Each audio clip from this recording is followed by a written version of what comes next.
Hello and welcome to episode 3 of the Will It Send Me to Hell podcast, the only podcast that asks the question, will it send me to hell?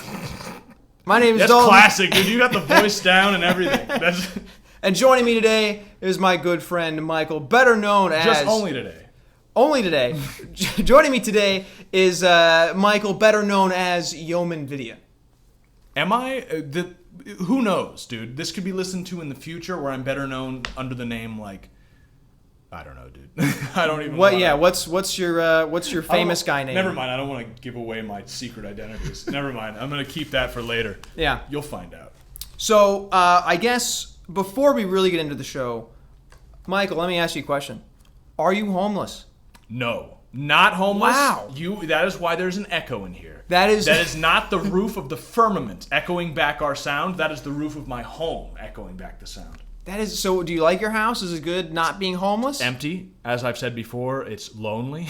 Yeah? Large, though. Mm-hmm. It's large. Big, lonely house. Have a big upstairs. Some of this stuff, it's like I'm going to feel like I'm talking again. I think we should just inside baseball a little bit. Second time we're recording this, just to put that out there. Audacity lost that we paused to discuss something in the show, and then Audacity lost the file. Audacity, which is a program that a monkey could have made. It's such a simple program. You think nothing could go wrong, but it did. So here we are on Audacity again. We just restarted the computer, and now it seems to be working fine. Seems that way. But yeah, as I've said before, but nobody's heard it before. Mm-hmm. I have an upstairs room here that I have not entered in the entire time I've owned the home, basically. My house is there too could big. be anything up there. There could be anything up there. Anyone.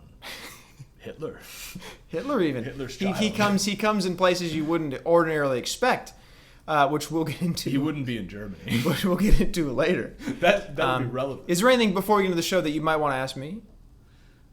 Are you homeless? No. I bought a house. I'm happy you gave me that softball pitch, dude. I bought a house 11 days ago. Wow. And I've been moving in, which is why it's taken so fucking long to get the third episode out. Yep. Because moving is a whole bunch of work. Oh, I fucking hate it. I hate it. I have more stuff than you. It was hell. Oh yeah, my house. I'm moved in.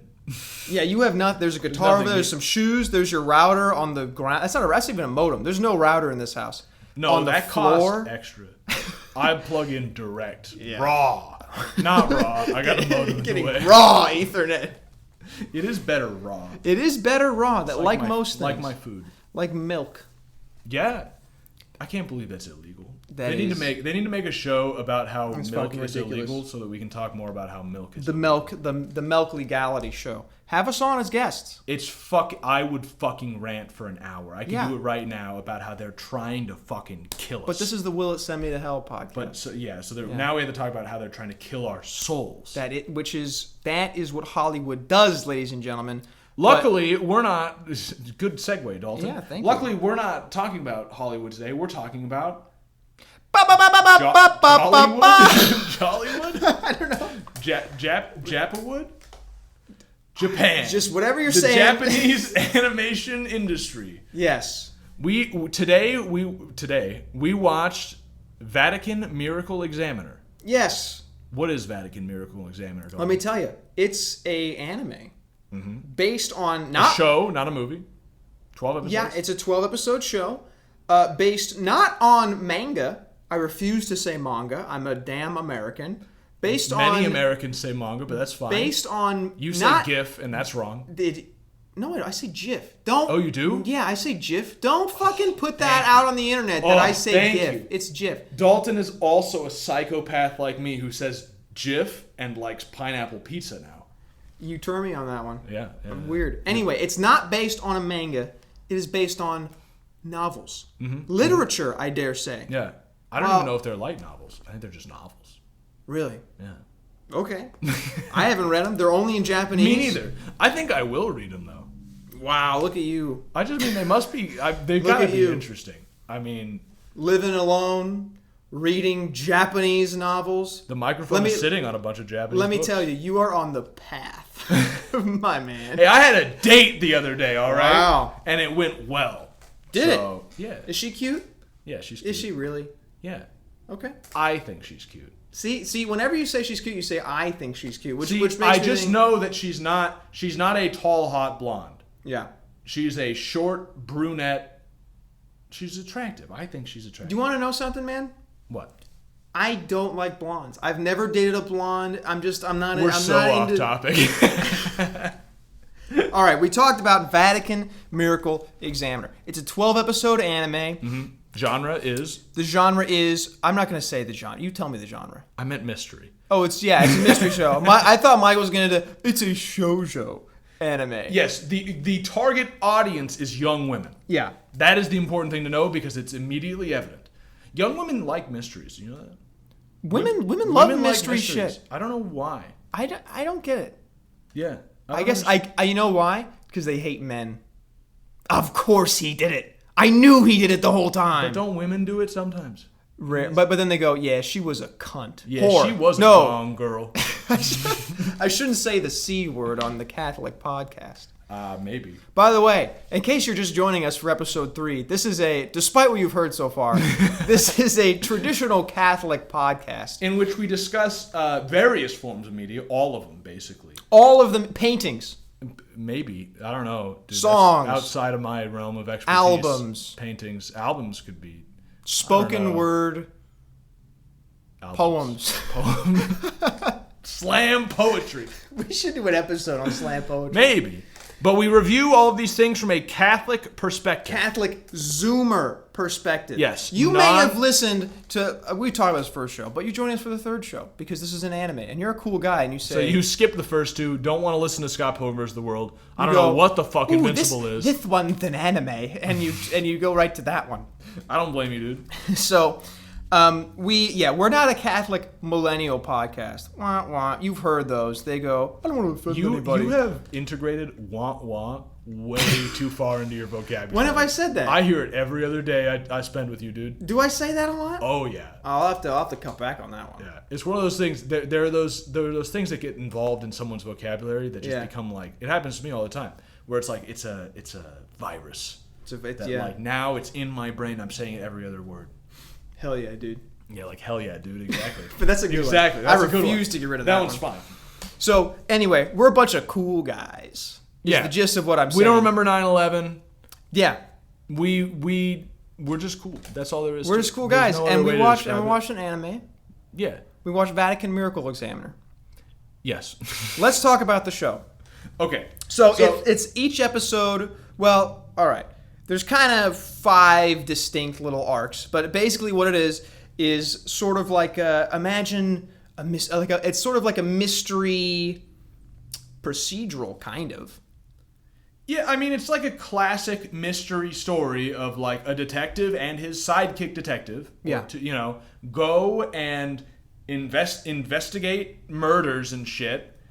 Come to a conclusion. No, they find don't. Who the killer is. They don't. No, I'm saying that's a standard. Oh, right? Yeah. Go examine a murder, find out who did it, move on to the next murder. It's like kind of it's almost like a Monster of the Week sort of thing. It's like the X-Files. It's like the X-Files. Yeah. And only this one, they don't go to investigate murders. They go to investigate miracles. And then murders just happen every time. Yeah. I think that's the premise of Murder, She Wrote.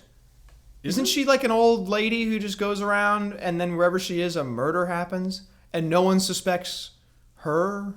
That's just, I don't know. That's suspicious. You'd think maybe. I saw one of the comments of the show, by the way. Like I did some research online about the show, and one of them was like, actually a number of people said this, like, man, there's a lot more demons in this show than there is like any mention of God. Like there's like no miracles. There's a lot of demonic shit, and it's like, well, there's a whole lot of demons. There's only one God. Oh, good point. Thank you, Michael. So, I guess you mentioned this in our first recording, but so in the show it says this is based on fiction. Yeah, which is weird. It doesn't say it's based on fiction. It says it is fictitious. like these are not real people and not real organizations. But it's like the Vatican does this. Yeah. It does send people to go examine miracles, especially when they're trying to canonize a saint, but also I think just in general. There are Vatican miracle examiners.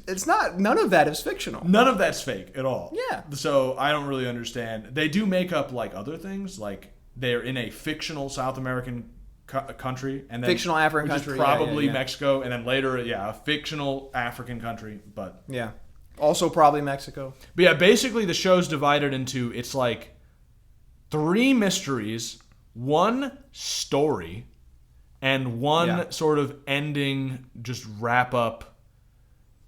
Cluster. I don't even know what that just last strange. one was. Yeah, like 3 stories, 3 mysteries, an intermediate story, and the ending. Yeah. Which it's wild, and you can tell. Maybe this is a little early to say this, but just you can tell the source material was books. It was like 6 books, like 5 or 6 books, and they're like, 5 or 6 novels. We can fit that into 12 episodes. This was a 24 episode anime.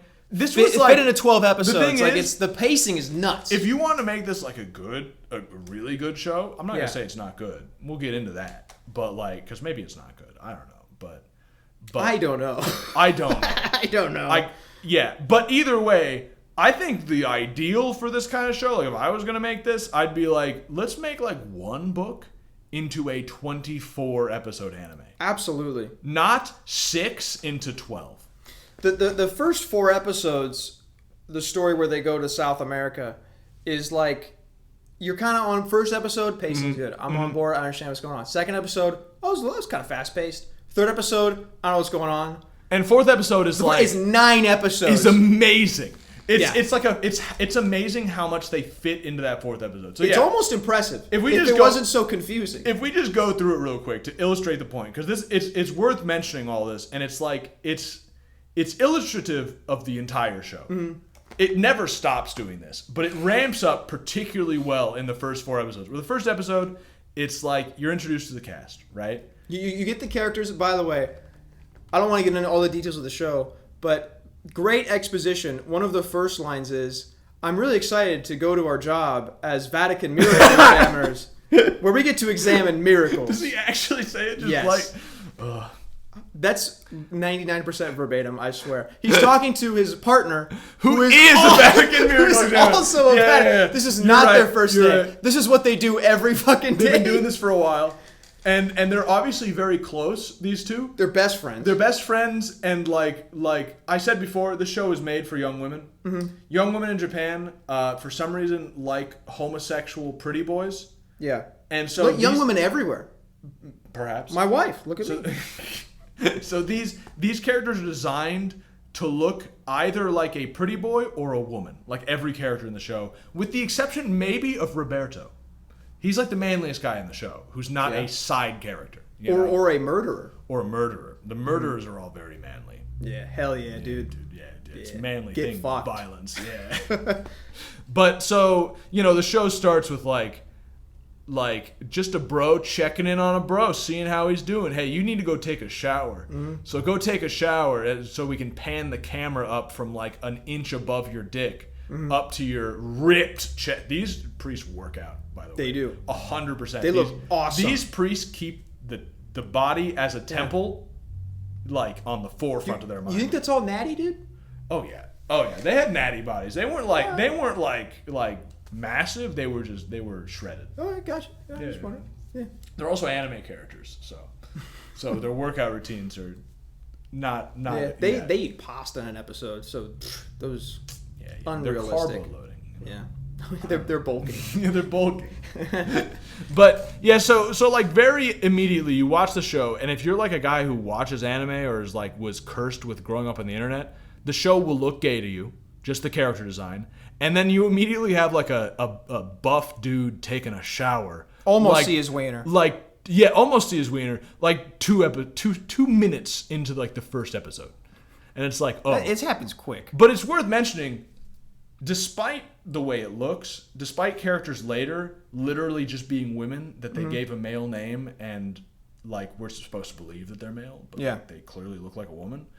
Despite those things, nothing gay ever happens. Not even a little bit. Not even a little. So, bravo. Now, I could... So, the whole show is kind of centered around Father Roberto and Father Hiraga. Right? And Roberto's Italian. Hiraga's German, of course. Couldn't you tell by his name? Yeah. They are best friends. Roberto cooks for Hiraga. Yeah. Oh, they're really good friends. It's fantastic. Which, if you're a degenerate, will lean into, man, this show seems gay. Which is not. But men are friends. As C.S. Lewis said, I don't remember what he said, but he had some quote about how if you think that every male friendship is gay, it's because you haven't had a real friendship. Mm-hmm. So, joke's on you. Yeah. You're gay. I'm not gay. You're gay. I mean, Roberto's cooking for Hiraga all the time. Every episode ends with them sitting on the couch together, just talking about whatever's been going on that episode. Yeah, it's good. It's actually very cozy. Good. I like the whole friendship thing, and I will get into the friendship thing even more later. Okay. When we're bringing the whole show together at the end. Okay. But yeah, it's worth mentioning the way the show ramps up. So it starts. Yes. How it ramps up. It starts after the characters are introduced. They're sent out. Actually, something very early that happens is like this head priest tells them, like, okay, you're going to be going to South America. This is the briefing with M. Yeah, this is right at the beginning. Yeah. Fucking Bond reference. I'm a big fan. So they get the briefing, and the guy tells them, like, so this nun in South America claims to have had an immaculate conception. And the guy immediately, one of the priests asked the other one, like, so what do you think about that? And he's like, well, it's obviously not true. There's only one Christ. Mm-hmm. And it's like immediately he's like, that's more than I expected from any Japanese show about Catholics. Yeah. It was very but then, it keeps going, and the way it ramps is like they get to South America. It's a church / hospital / school. It's the whole shebang. Yeah. It's like what missions used to be. Yeah. Like, this is exactly. a big Catholic fucking thing. Yeah. And so it's like, okay, they're there and they're examining the pregnant nun who says she's never had sex, and they're like looking into it, and it's like, oh, her highness. Well, also one of the other things they were sent to investigate is a student that had stigmata. Right. And then also... who was also levitating. Who was levitating, was seen by a janitor levitating. Yeah. And had stigmata. And then also, one of the first things you see in the entire show is a bunch of students at that church, or at that place, like using a Ouija board and like chanting fake Latin. I looked it up. It was nonsense. It's not real Latin. And like summoning a demon. And so like that also is coming up, and it seems like, wow, that's a lot to be covering. Yeah. I go, wow, I can't wait to watch this whole show about this. And it's like, no, that'll last about an episode or two. Mm-hmm. Actually, it lasted 15 minutes before like, oh, someone's been killed. There's been a murder. Also, one of the priests has been killed. Yeah. So it ramps up from there. And then the next couple episodes, it's like, okay, it explores all those things. There's a few more murders. There's some weird stuff. There's like, there's a woman trying to breastfeed a 2-headed doll. That's kind of weird. The thing is, I keep remembering more stuff. I didn't even remember that. But like, do you remember how also this church worships the dead founder of the church as like a saint, and they have his dead body in his old room? But like, that's revealed.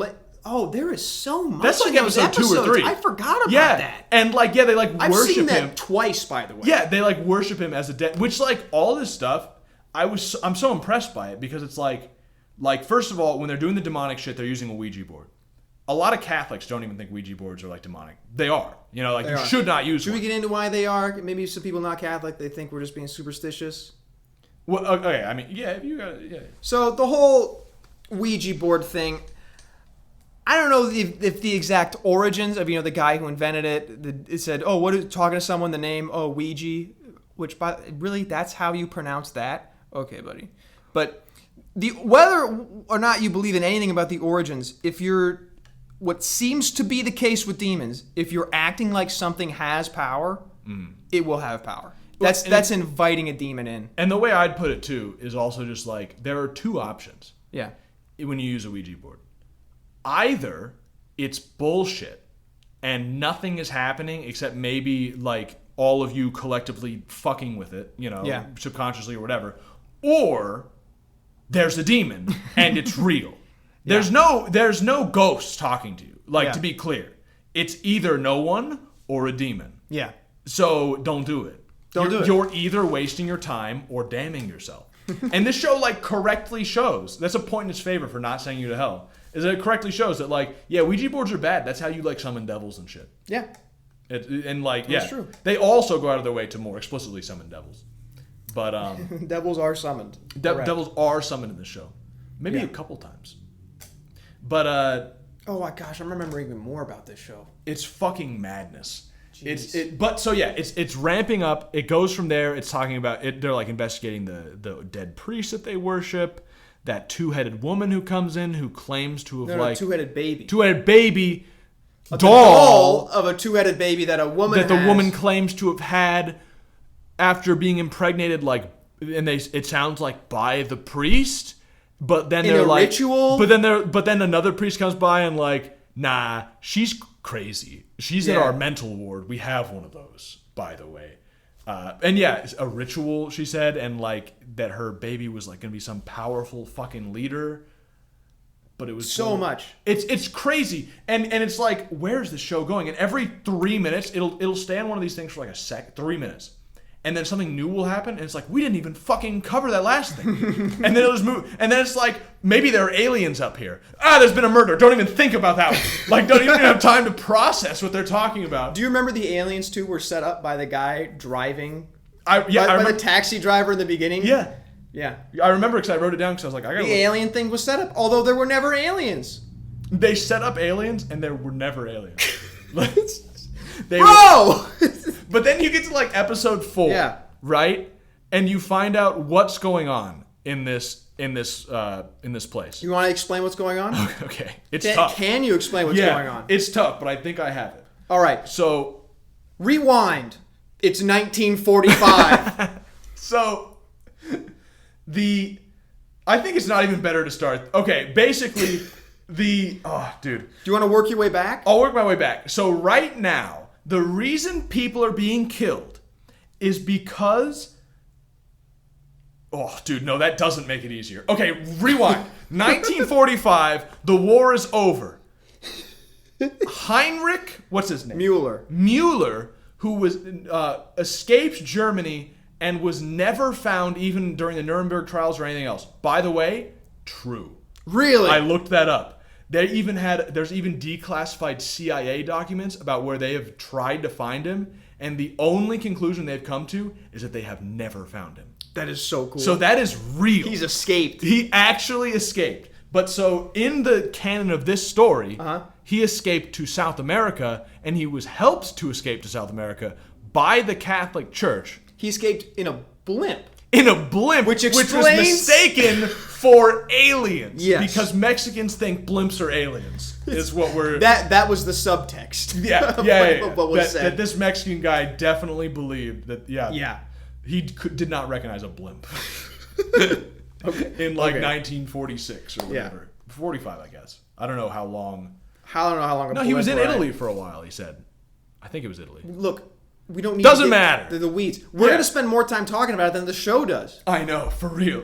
But so he comes over with like a whole group of people that he's like, I guess he like becomes a Catholic priest and then has a bunch of Catholic priests that he like adopts. You got to remember, Heinrich Mueller is that priest they were worshiping.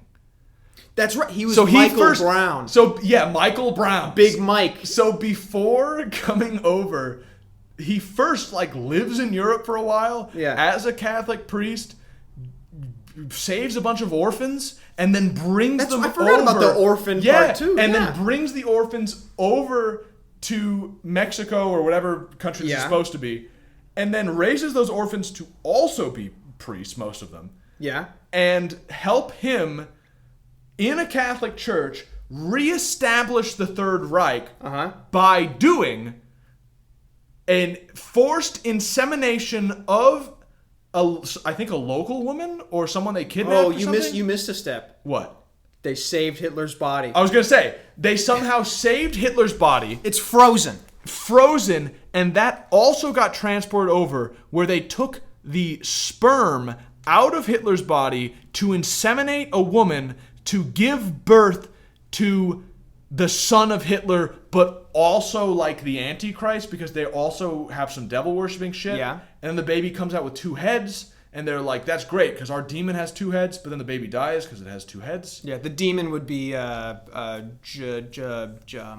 It would. I don't remember. I don't even think it was a real Janus. Oh, which is a real one. Yeah, two-headed so he can guard the gates. Yep. Yeah. But so Hitler's baby who dies, and then the woman has another baby that survives, and now that child he's a student at the school where all of the students are being brainwashed with VR technology, which is shown for like one still. Yeah. In the anime. Which is barely addressed, but incredibly interesting. Why don't you do an episode on that, guys? So they're being brainwashed by VR technology into believing that Nazis are cool and like believing all of this propaganda. Cool. That's the thing. They're cool. They're cool. Uh-huh. Not hard to convince. Hugo Boss. I mean, come on. Yeah, dude. That's a good stylish. Look. But so they brainwashing the students. And at first he's just like a regular student. He's a nice guy. But then he just snaps one day and turns into Hitler too. But like worse, he just like randomly kills his own men. For no reason. For no reason. And worships the devil 100%. Not even like weird occult stuff. And those were the murders. And that... It was Hitler the whole time. That is what... Yeah, so it's like... Oh, and that nun who was like... virgin birth? Nah, she was artificially inseminated with Hitler's seed. That was their backup Hitler, too. Oh, is that what it was? It was a backup Hitler? It was because at first this guy seemed like he wasn't going to be evil. Oh, that's right. That's what it was. They're like, this guy's not like Hitler at all. That's what they said. They're like, we need a new Hitler. and then after they had already inseminated the nun, he started becoming evil. And they're like, oh, cool. Well, I guess we don't need her, but we can just leave her to... And that's why they didn't report the miracle themselves or something like that. It was some detail about that. So basically, it's like, why were these people being murdered? Oh, Hitler's son. This was all explained in like 10 minutes. Yeah, in half of a 22-minute episode. It's the first half. The second half is the aftermath of that, in which an organization, which is never mentioned again, by the way. Nope. A secret organization that hunts down Nazis blew up the blimp that they were about to leave with, shown for, again, one still. Yeah. And the whole church explodes and blows up. Yeah. And then they ask him, what are you going to do about that nun who's still going to give birth to Hitler's kid? And he says, like, well, just because it's Hitler's kids doesn't mean it's going to be evil. And then it ends. And then the episode ends. Yeah, and then it ends. But it's... So, like, I think the first thing to address with all of what we've just said, which is a lot, is, like, is this show good? Like, good. Like well made? And the thing is, like, no. No, it's not. But I kind of love it. Yeah, it really would have benefited from a 24-episode run. Oh, fuck, dude. Or just 12 episodes on that story. Or just, like, cut out 3/4 of the story and make that part 12 episodes long. Could have easily done all of just the South American Hitler thing. Should have been revealed over the course of, like, 12 episodes. Yeah. Not one episode. It's so funny. Oh, yeah. It is I've seen fun to watch. I've seen some people describe this as a so bad it's good show. And, like, I kind of... The thing is, it's not that kind of bad. No, it's not. It's not. It's not. It's just wild. It it they is threw the fucking pacing. Everything at the wall. The pacing is fucking crazy. So, like, is it good? No, but it's great.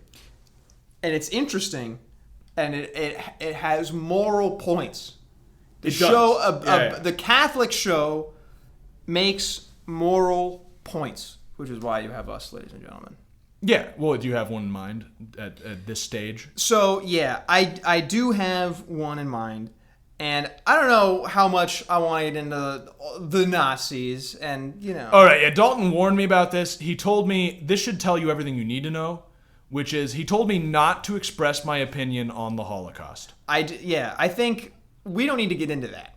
Well, apparently, we don't need to get into that. But I think in sort of the send you to hell category, a lot of people, especially not Catholics, they're under the impression that it's known, it's a mainstream controversy, Pope Pius XII and the general Catholic involvement with Nazis. Now, just to so what might send you to hell is, when you watch this, go, that makes sense, because the Catholics... Of course they saved Hitler's body. Because the Catholics liked Nazis.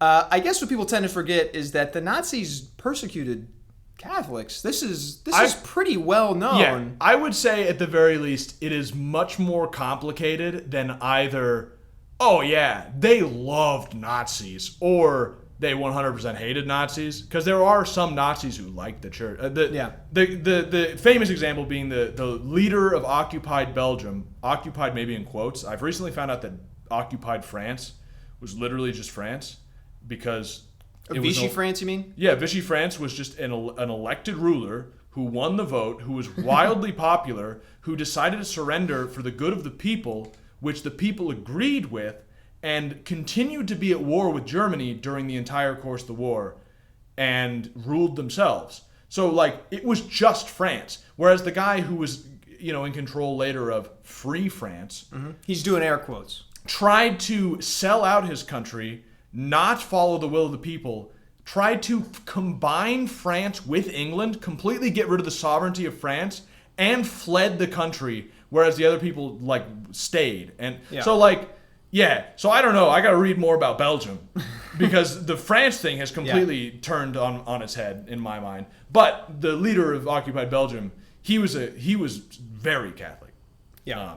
Well, that's not even what you need to get into, because most of what people say regarding Catholics and Nazis is how Pope Pius XII failed to, in their opinion, I guess, adequately slam Hitler. Adequately, what's the word I'm looking for? Like denounce. That's the word. Denounce Hitler. He never did it by name, probably because Rome is like right there in Italy, which is allied with Hitler, and also because Hitler is like, geez, only like a few hundred miles that way, and he has got a pretty big war machine. But it's also politics. It is also politics, which isn't really the realm of the church. Yeah. Recent popes otherwise, but even then, there's a degree of restraint. There really is. They're not a political organization. No. Pope Pius XII did say a number of things that might make you raise your eyebrows. If you think he was a Nazi, like the invasion of Poland was a very, I forgot the exact. I actually have it. Can I show you the exact quote? Yeah, what did he say? I want to know what he said about the invasion of Poland. I have some interesting things to say about the invasion of Poland. So I want to know what he says about the invasion of Poland. Well, the invasion of Poland was an extremely violent and bloody affair. Let's see. He said, Wikipedia, you really lost my place. You absolute douche. Oh my goodness. He said it was bad. He said it was a very dark time. He said it was bad. Oh, so you're saying that'd be very strange if he was a Nazi? Yeah, considering he did that, and also because... Was he Polish? Benedict was Polish. Benedict was Polish. Right. I don't remember exactly where he's... I think he's Italian. He's Italian. I remember, he's Italian. Pope Benedict XII was Italian. Common. Common for popes. Short commute. That's what it is. It's right there. It's so convenient. So he did that, and also people say he didn't help enough, like people escape and everything, even though he helped a ton. He actually helped the Polish underground, the Dutch, like actual resistant movements around Europe. He aided. They originally did it out in the open, helping rabbis escape occupied Poland. They did that out in the open for everyone to see, but then the rabbis got immediately arrested. So they said, okay, we're not doing that anymore. We're doing this all in secret.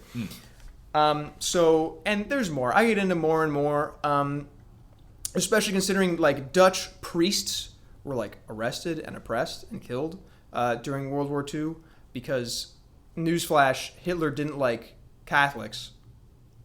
Yeah, he kind of wanted to like create his own sort of thing, it seemed like. Yeah.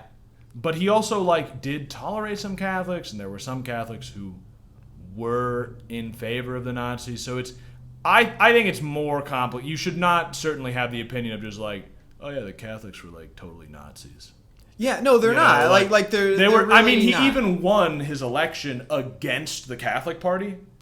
You know what I mean? Like when Hitler rose to power. So it's like it is not that black and white.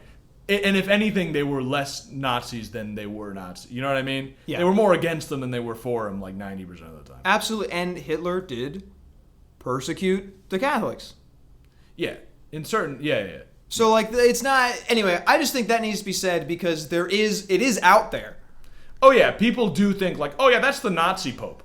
Yeah, that just happened. And people who watch this anime might go, oh, that makes sense. This reinforces my preconceived notions of the Nazi Pope. Yeah, even though they don't mention this the Pope anime, but yeah, this anime. Written by a woman I haven't mentioned yet, who is not Catholic. A Japanese woman. Woman who is not Catholic. I'll go more into that later. Remind me if I forget. It's interesting. Okay, but yeah, I feel like that should be said. Yeah, that's now fair. It's not completely black and white, just like World War II, but they're not. We don't like the Nazis. Michael loves the Nazis. I like that Belgian guy. That Belgian guy's cool. That is quite a t-shirt you got going there. What's that symbol there on your t-shirt? That's a cool red t-shirt. This is a blank t-shirt. With a cool black symbol and a white circle there. Dude. Striking. Yes, striking. This is a striking That's look, what the buddy. S stands for. Both of them. Anyway, we don't need to get into that all, but it does get into the end of that whole arc. Would you kill baby Hitler? Yeah, and the show decisively, almost offhandedly, is just like, no, of course not. Of course not. Of course not, because he's got free will, just because he's got bad genes or whatever. And it's like, I mean, I guess it's different if you believe in... It's like the idea of killing baby Hitler is because you believe it's predetermined that he is Hitler and he's going to do all the things that Hitler does. But it's like, no, he had free will. So, like, just the same as that, you wouldn't kill the son of Hitler because it's like, he's got free will. It's God's deal to decide whether or not that guy lives or dies. Which comes up later with the other stories. There's a theme that comes up a lot of, like, does being like the son of someone evil mean that you're going to be evil? Mm-hmm. And it feels like a very Japanese thing almost. It feels so weird. Like it's like, of course not. So there's let's talk about the Africa thing because that's important. Yeah. Okay. So this is I'm gonna realize this is very strange. This one. So in a later story, the second of the three main mysteries. Is the intermission in between them, or is it after? It is. We have so much to say about the intermission. I do. I don't know if you do. The intermission is wild. It's insane. So, the Africa story. Yeah. They go to investigate a dead priest who makes predictions. Well, when he was alive. When he's alive, he wrote a bunch of prophecies and like Nostradamus. This guy's claiming that they're like all true. Yeah. And they all come true, and he's like, here's how it came true. Yeah, so there's one, the guy who wrote the book about him, or whatever, like his agent, kind of. Yeah, basically. Is saying this is all true, and now he is for sure a saint because, look, his body is not corrupting. Which happens, by the way. It's a real thing that happens. That's a real thing that happens. Well, and that's the interesting thing about all the miracles and stuff is like... Oh, fuck, I just remembered. Do you know in the first one, there's the student who had stigmata? Yeah. They just kind of say... Common. That's really common. Yeah, they're like, that's not that impressive. That's actually we're not even going to look into that one. They did. It's not fucking common. It's a big deal when you get stigma. It's been known to happen. It's funny. But no, the thing is, these priests, it really is an X-Files sort of feeling to it. Yeah. Because they actively want to see a miracle. Yep. But they're not stupid. Like, they're not going to just believe that something is a miracle just because they want it to be that. Yeah. So they go out of their way to like prove and make sure that this is not a miracle, but they want it to be a miracle. But so like they're brutal. It's like in another thing just added into that first story where like a statue of Mary is crying, and he just like, yeah, that's condensation.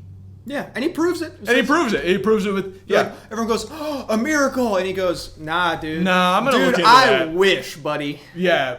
He's like, I really want to see a miracle. Which makes it sound like his whole time doing this job, he's never seen one, which is completely possible. I think that's what, I think that is what it is. They don't really talk about it, even though that seems to be a big point. But yeah, it seems like he's never seen a miracle. Yeah. But like, he wants to.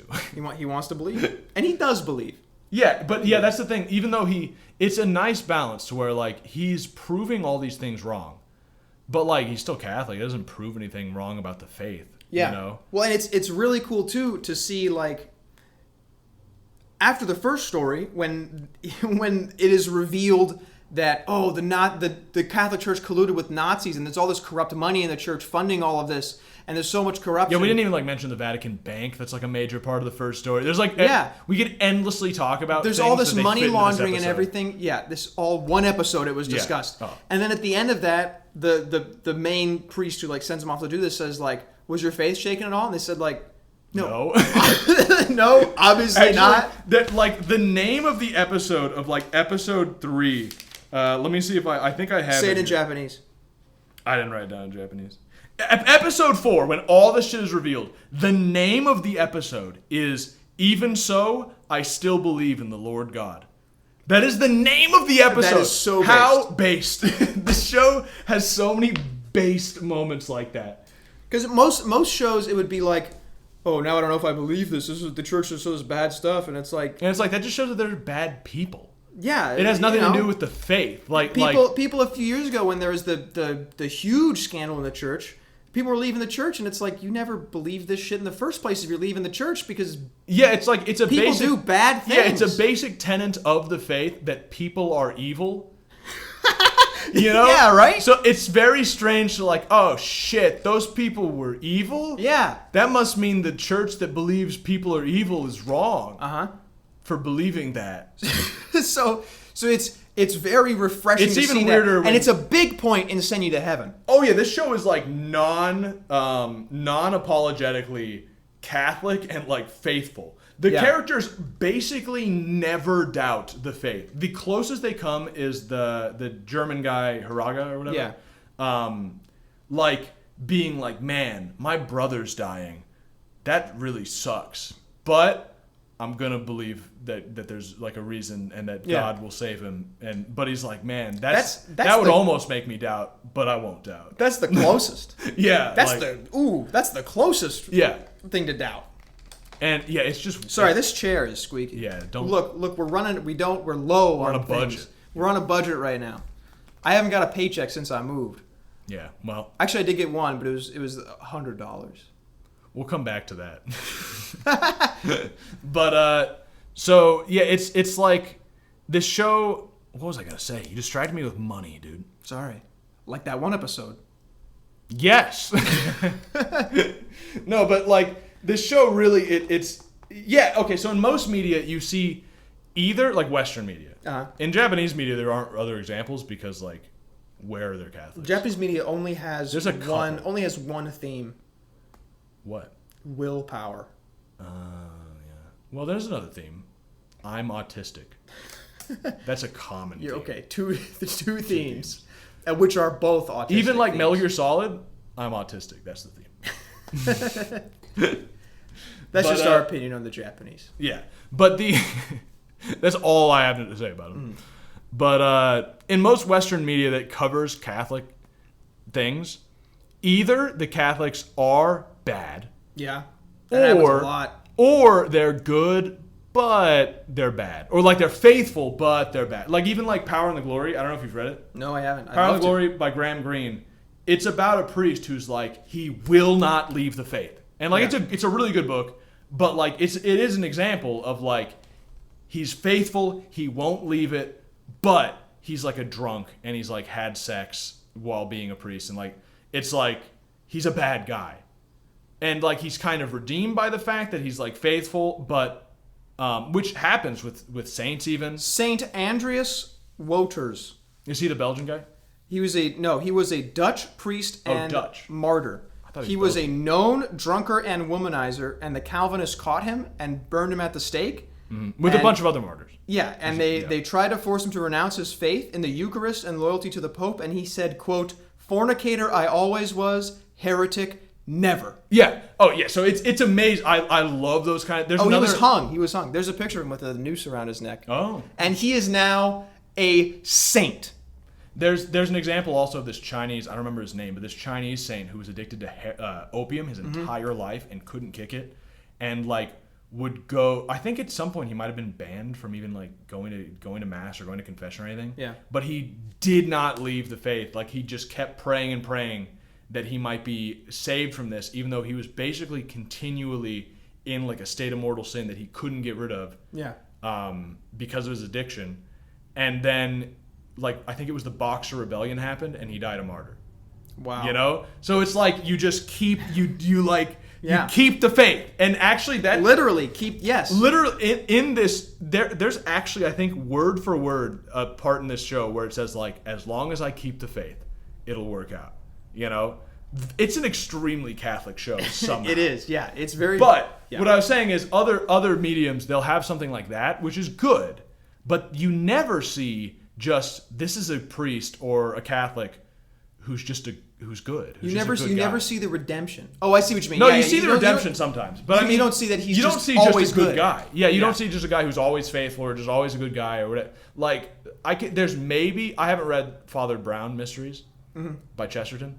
I bet Father Brown in that is just a good guy, you know. Probably. But I haven't read it, so I have seen nothing that is like literally nothing where it's just like he's a good guy.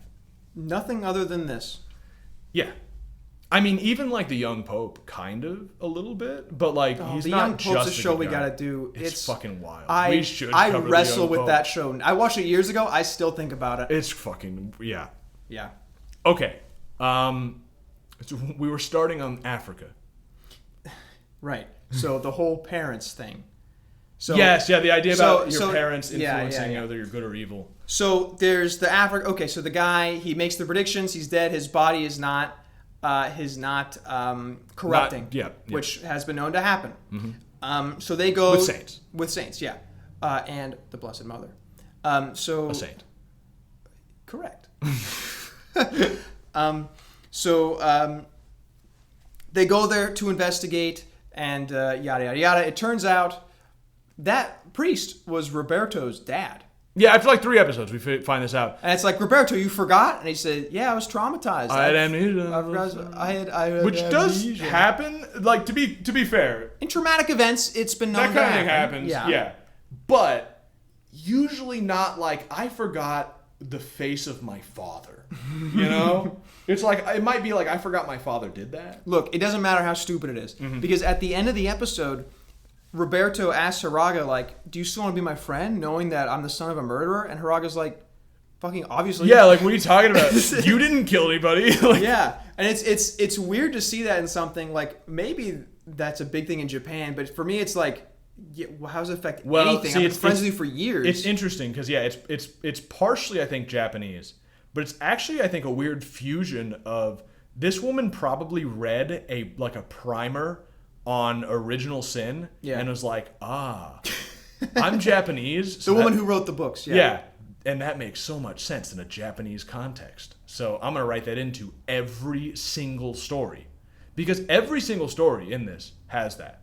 Yeah. The first story, son of Hitler. The intermission, this guy's literally the son of a demon. That's right. Third story, with the priest is Roberto's father and he's a murderer. So Roberto's the son of this bad guy. The fourth story, what was the fourth story? The clown? That was the clown story, correct. What was I know there was an example in the clown story, but I can't think of it. The Bourbonas.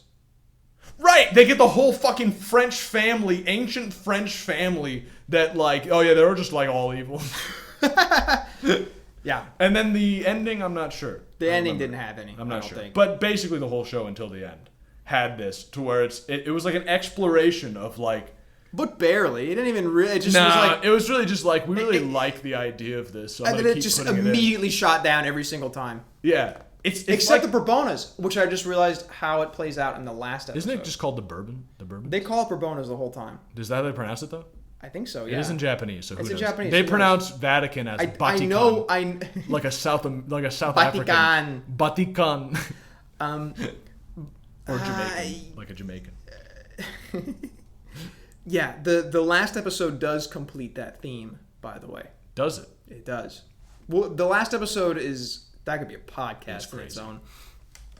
So yeah, there's that theme running through it of the whole parents thing, which Yeah. is weird and won't send you to hell, but it's weird. No, I mean it won't send you to hell because it came to the right conclusion. I don't think it's an unknown theme in like Western stuff either. Yeah. Like sins of the father. Like Sins of the Father, yeah. people do judge people based on what their parents did, and like modern times we think about like genetics. Like people That's are the theme genetically of Red Dead predisposed. Redemption. I think it might be the theme of Metal Gear Solid. That's what I'm Oh, saying. interesting. Good, cool. You're whispering in the microphone. I don't want them to hear. What if we cover Metal Gear Solid next? But How far are we into the show?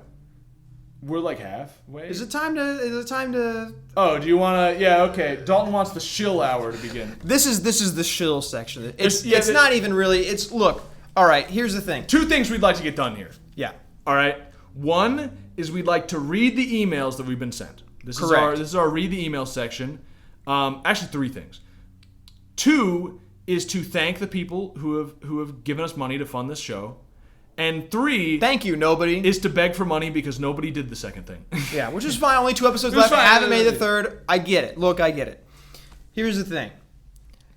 The first episode, I said the show is free, which is not technically true. Did you say that? I did. Okay. I listened to it. I mean, it's true. Which is no, it's not true. It is free to listen to. Okay. Look, It's not free to make because time is money? no, I mean like we need support. Oh, yeah. Basically, here's how it is. The value for value system. I implore you to send whatever money you think the show is worth, simply because the more money we receive, it is a 1-to-1 right now. The more money we receive, the more we can make of this show. We can make this show and more stuff even beyond that. Yeah. But yeah, we got mortgages. They're pretty low. We live in a small town. They're not super bad. You would not have to send us much money to basically we could retire. But please, Please, right now we are nowhere near that. send us. This show takes time to make. I got to watch a 12-episode anime fucking twice. I got to take notes. You guys don't even understand how hard it is to schedule with Michael. No, I gotta do this. He says it just like that too. Yeah, okay. It's difficult. I mean, just wait until we will cover video games. Imagine, if you want us to cover video games, please send money. If you want us to cover Final Fantasy 14, look, I'm going to need to get paid for that shit. There's not enough time in my after work. I need to work less if that's going to happen. Yeah. Basically, yeah, I heard somebody tell me that I should beg for money. So here we are. Please. I'm asking. Please. We got a Patreon. You could do that. Or you could just send PayPal. I'll put up a fucking Bitcoin or Ethereum link. Yeah, any of that. Please. And we will thank you. We will thank you just Oh, like yeah. we'll You'll be a producer. Here's how it works. This is squeaking. this is actually a scheme, and I'm going to let you in on it. Okay. All right. There's a scheme here, and you can benefit from this, because if and when obviously when we become famous, this show's going to have like a power behind the name. You know what I mean? Yeah. No, probably not. But let's pretend like that's all true. It doesn't even matter. It doesn't even have to. We're going to have Scorsese on next week. If anyone who sends money to the show, at least at a somewhat amount, which will be determined later, I guess. I don't know. You are an official producer of the show. You can put it on fucking IMDb or LinkedIn or some shit. And I'm not joking. And I'm not kidding at all. If an employer calls me, or like tries to, I don't know how they'd find me, but if they ask somehow, they write in a note. Send an email to willitsendmetohell. Exactly. They send an email and say, like, did this guy really help produce your show? I will say, couldn't have been done without him. And we would be telling the truth. And I would be telling the truth. So if you want a job... if you want a actual real-life producer credit... then join this scheme.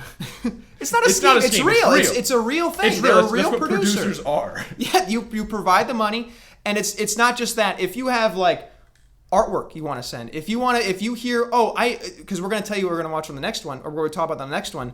If you say, I would love to make the album art for this episode, send it in, dude. You're a producer. Do it. Help us. Yeah. In any way. And we'll have you credited as like artist. Art by. Yes. You know what I mean? Will be and then credited. Then you can say later, like, oh yeah, I'm no big deal. I was just the artist for a famous podcast, episode 7.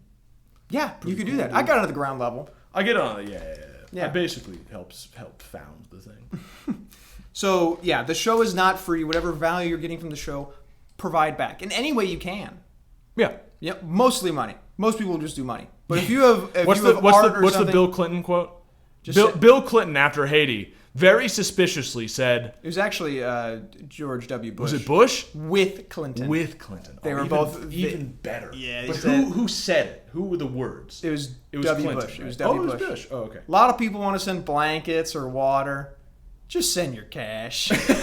That is a quote. You can find that one. That is a quote. It's a great quote. It's like, yeah, we're just trying to steal money from you.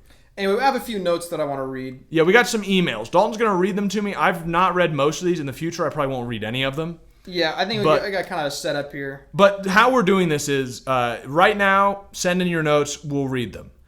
In the future, if we're getting like a ton of fucking notes, then if you attached money to said note, or you sent money, you know what I mean? Yeah. Then, like, we will read them. And the other ones, it's like, well, if you wrote something very interesting, we'll read them. Yeah, it's going to have to be real good. We'll have to, like, because we don't want to just Even whole now, show. some of these ones I won't read. Really? Well, I won't read. I'll give you the gist. Okay, but give me the we gist. got some long emails from Really? people. Okay. Yeah, I can't. I'm not doing all that shit. Lay it on me. So, but the point of these notes are just, like, mostly going to be about, like, the show itself, about, the things that we're covering, if they had anything to say about the show we're watching now or that we watched last week. But also just, if we don't have it, if they're interesting, we'll read them. So, all right, yeah, here's one. It's not too long. I might read the entire thing. Okay. Well met. Hi, Dale and Miguel. My name is... Did Hal do this? Halberto. I knew it! I'm an avid listener of Will Smith, which is an acronym for Will It Send Me to Hell. Will Smith? Will Smith. Will Smith. I don't know how I feel about that. Will Smith. I kind of... Will It Send Me to Hell kind of rolls off the tongue. Better than Will Smith. Than Will Smith. Will Smith. Not Smith. I like Smith, though. Will Smith. Will Smith. Will Smith. Will Smith. It is just about my favorite podcast. Wow. What do you mean just about? What a fucking cock this guy is. I know. What do you mean? What is above? Yeah. What? I'd like to know. What's he listen to Rogan? Jamie, pull that up. And let me tell you, I've listened to quite a few, because this guy likes podcasts, and he said, this is one of my favorite. Okay. Well, thank you, Hal. That's nice, I guess.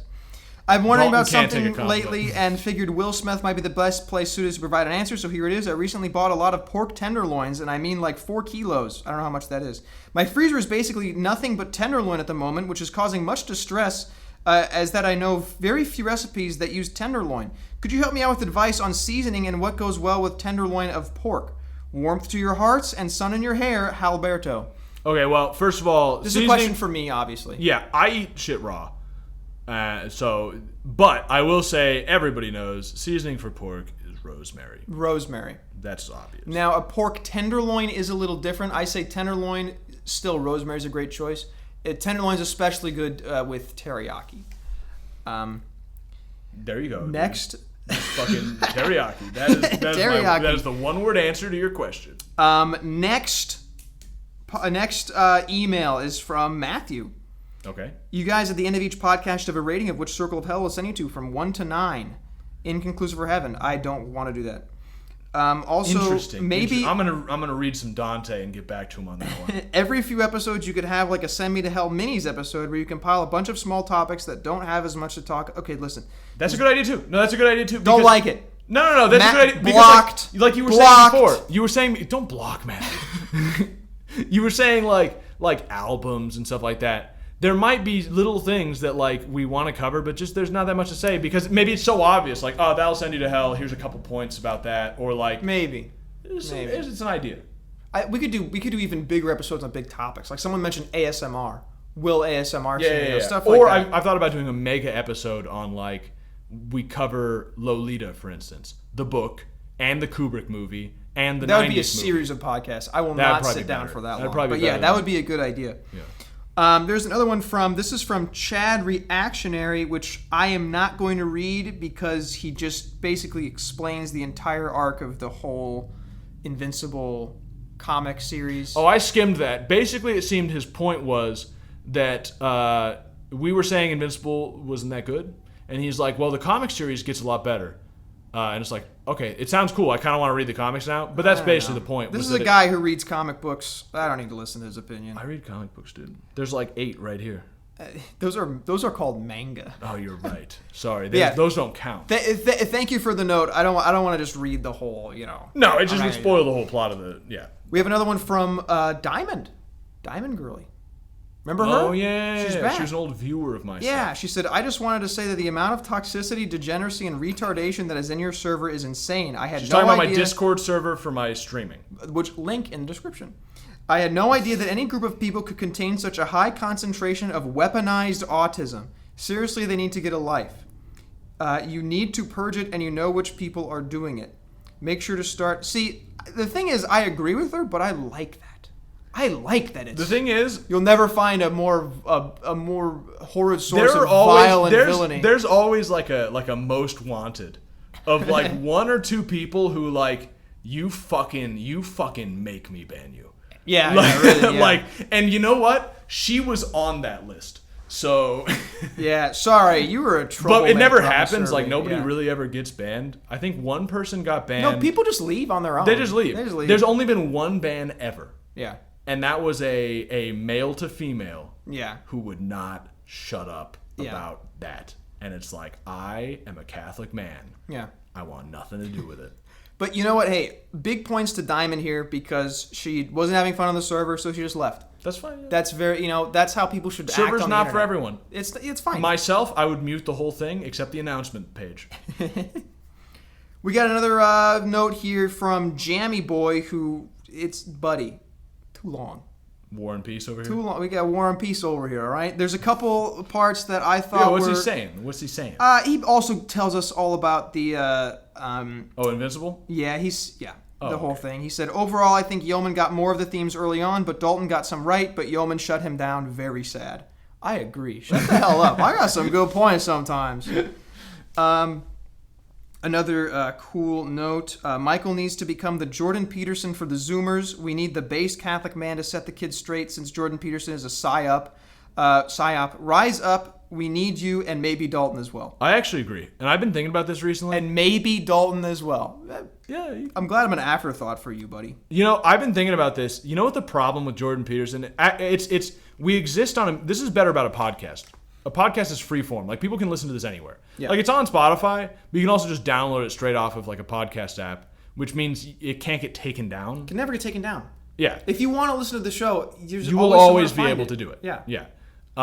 Which is good because I've noticed like one of the problems with these media outlets where people put out content is that you can't really be that extreme without like just being shut down. Mm-hmm. And by extreme, I just mean like Catholic, Yeah. Like for instance, I'm not about to like sit here and call for violence, but I would never do that. I would maybe do that. But I'm not doing it now. But I would say, like, I don't know, you read, like, Just War Theory, Aquinas, you know? And, like, you apply it to, like, some modern-day things, and it seems like maybe somebody should be calling for violence. I will say this. I'm surprised that given the nature of how things are going today... That there isn't more violence. That there's almost no violence. I believe it was G.K. Chesterton, Catholic writer, I like him a lot, who said, very popular. Very popular. Might end up being a saint. Who said, what's his word? It's a tragedy? I believe the word he used was tragedy. How few politicians are hanged. Those are not my words. No, that was Chesterton. He's dead. You can't say anything about him. Yeah. We have one more note that I'd like to read. Just came in today, actually. From Vriska. Actually, at the bottom it says, from Vriska with love. Okay. So that's kind of cool. Don't know who that is. I've come to you in a time of great need. You see, my 12 adopted children have decided to abandon my great sanctuary and have instead decided to become, quote, independent and rob themselves of my control. Are you sure this isn't Hal again? It might be Hal again. I have reason to suspect that this happened because they read a vile webcomic known only as Homestuck. It spread amongst them like a plague, their faces glued to the singular laptop I procured for the ungrateful bastards, and as I do not have any nearby Catholic priest to judge of the media, in question is the cause, I've come to you to appraise it. This is a big ask, buddy. You want me to read Homestuck? The thing is, wouldn't that be great? That is a genius idea for a show. What a commitment. You want me to read Homestuck? You got to grease the wheels, buddy.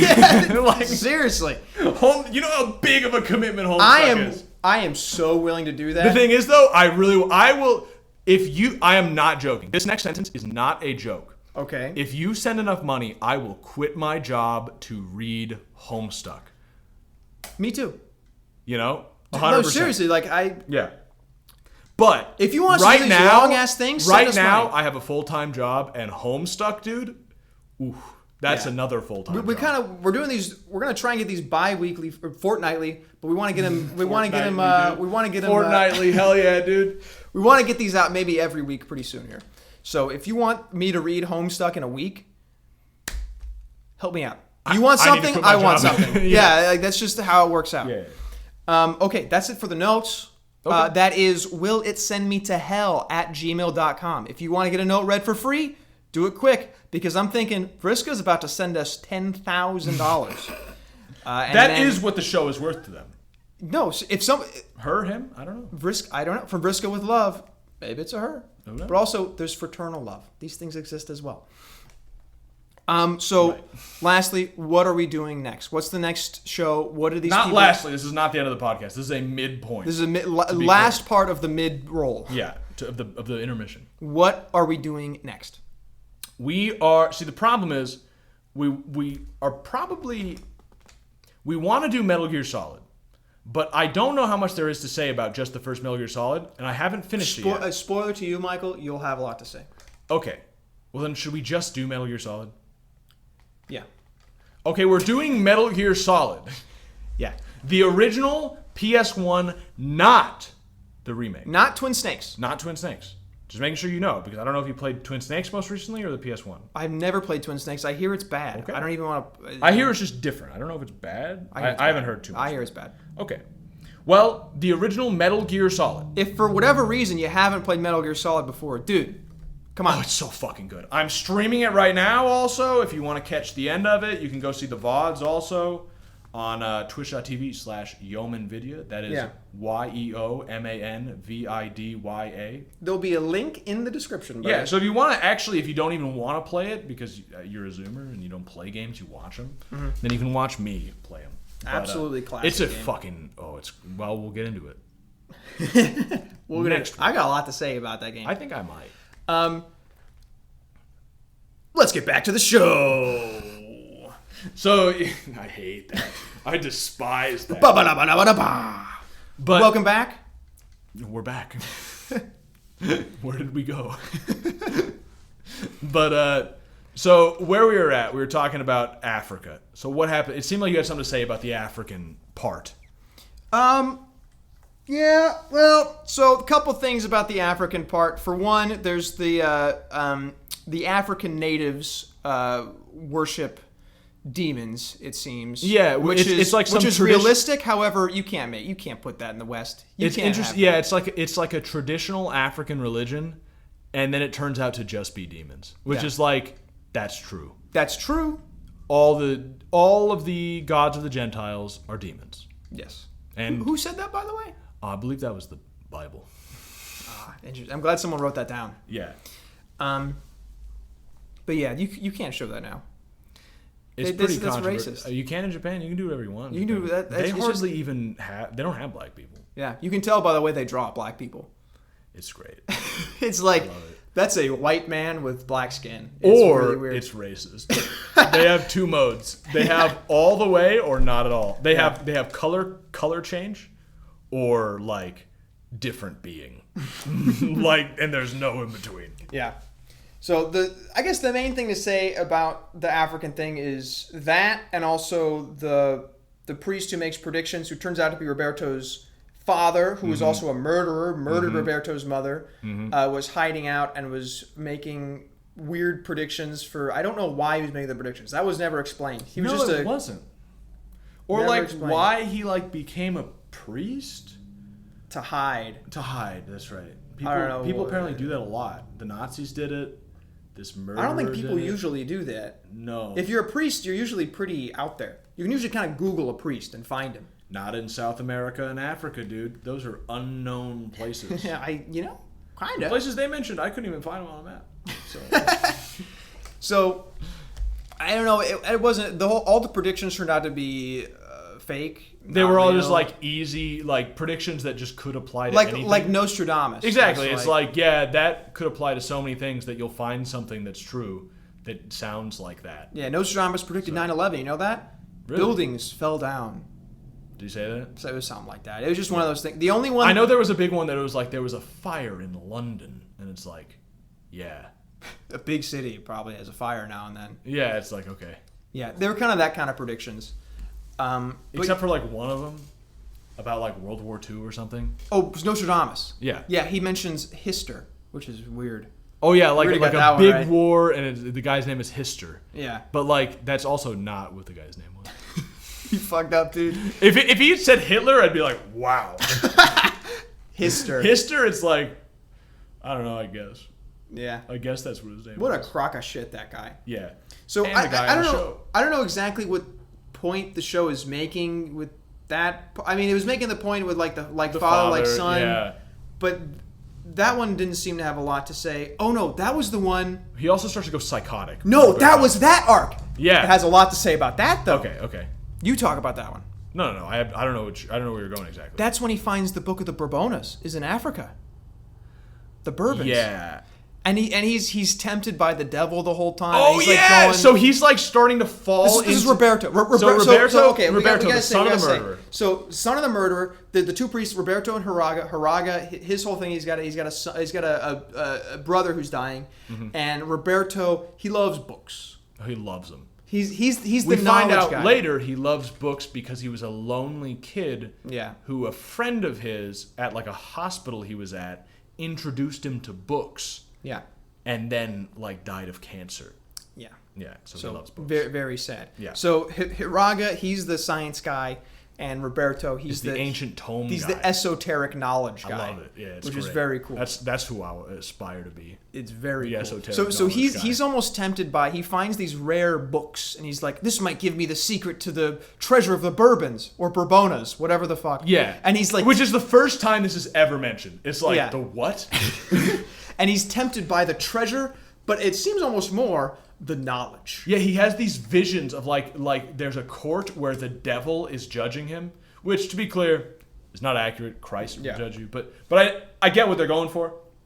And they're trying to figure out, will he resist all of these different temptations? And it was like women, and he was just like it was nothing.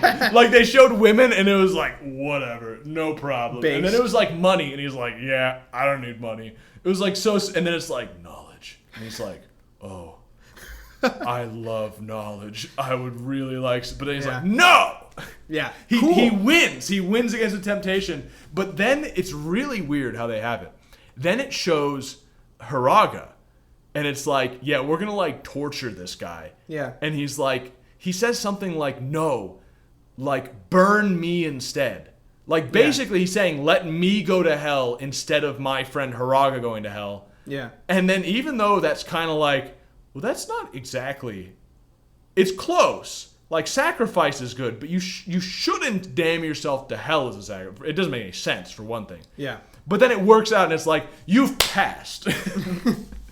Like, congratulations, you have not been tempted by any of these things. Now you can stop your, like, psychotic episode and go on to solve the mystery. Yeah. But, yeah, it was cool that he resisted temptation. It was really cool showing, like, in this kind of dream vision thing, him actively resisting temptation and, like, winning. Yeah. Like actually doing, and like he was Might send you to heaven for that. Yeah, and he was having a struggle against knowledge, which is interesting too, because it's not a temptation that people think about, but like it's real. It's a real thing that you could read. Like he was reading books about like demonic worship and like necromancy. Yeah. And like, yeah, if you read that kind of shit, like it can definitely fuck you up. This is interesting too, because it's almost like well, there's the old idea, a big Greek idea co-opted by the Catholics. Co-opted, I use the right word there? Which is the corruption of the best is the worst. Right. The bigger they are, the harder they fall. There's a I don't know exactly who said it, but it's kind of a joke among like bishops and stuff that like if you go to like Las Vegas or something, that's how boys sin.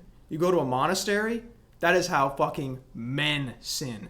It's just like pride. And just monastery? No, not a monastery. Doesn't make any sense. Like we're big Catholic mucky mucks. What are you talking about? What do you think I'm talking about? Like bishops. Like I guess I should. Yeah, say but they monastery. don't go to a monastery to sin. I don't know what you mean. No. But if you look at those people, that is how men will sin. They will fucking destroy their souls in some kind of. Okay, I think I see what you're saying. There must be a better way of putting this. Maybe I should have put it a little better. But like he like a bishop has way harder to fall than a guy just going. Oh yeah. I've heard Vegas. this idea before.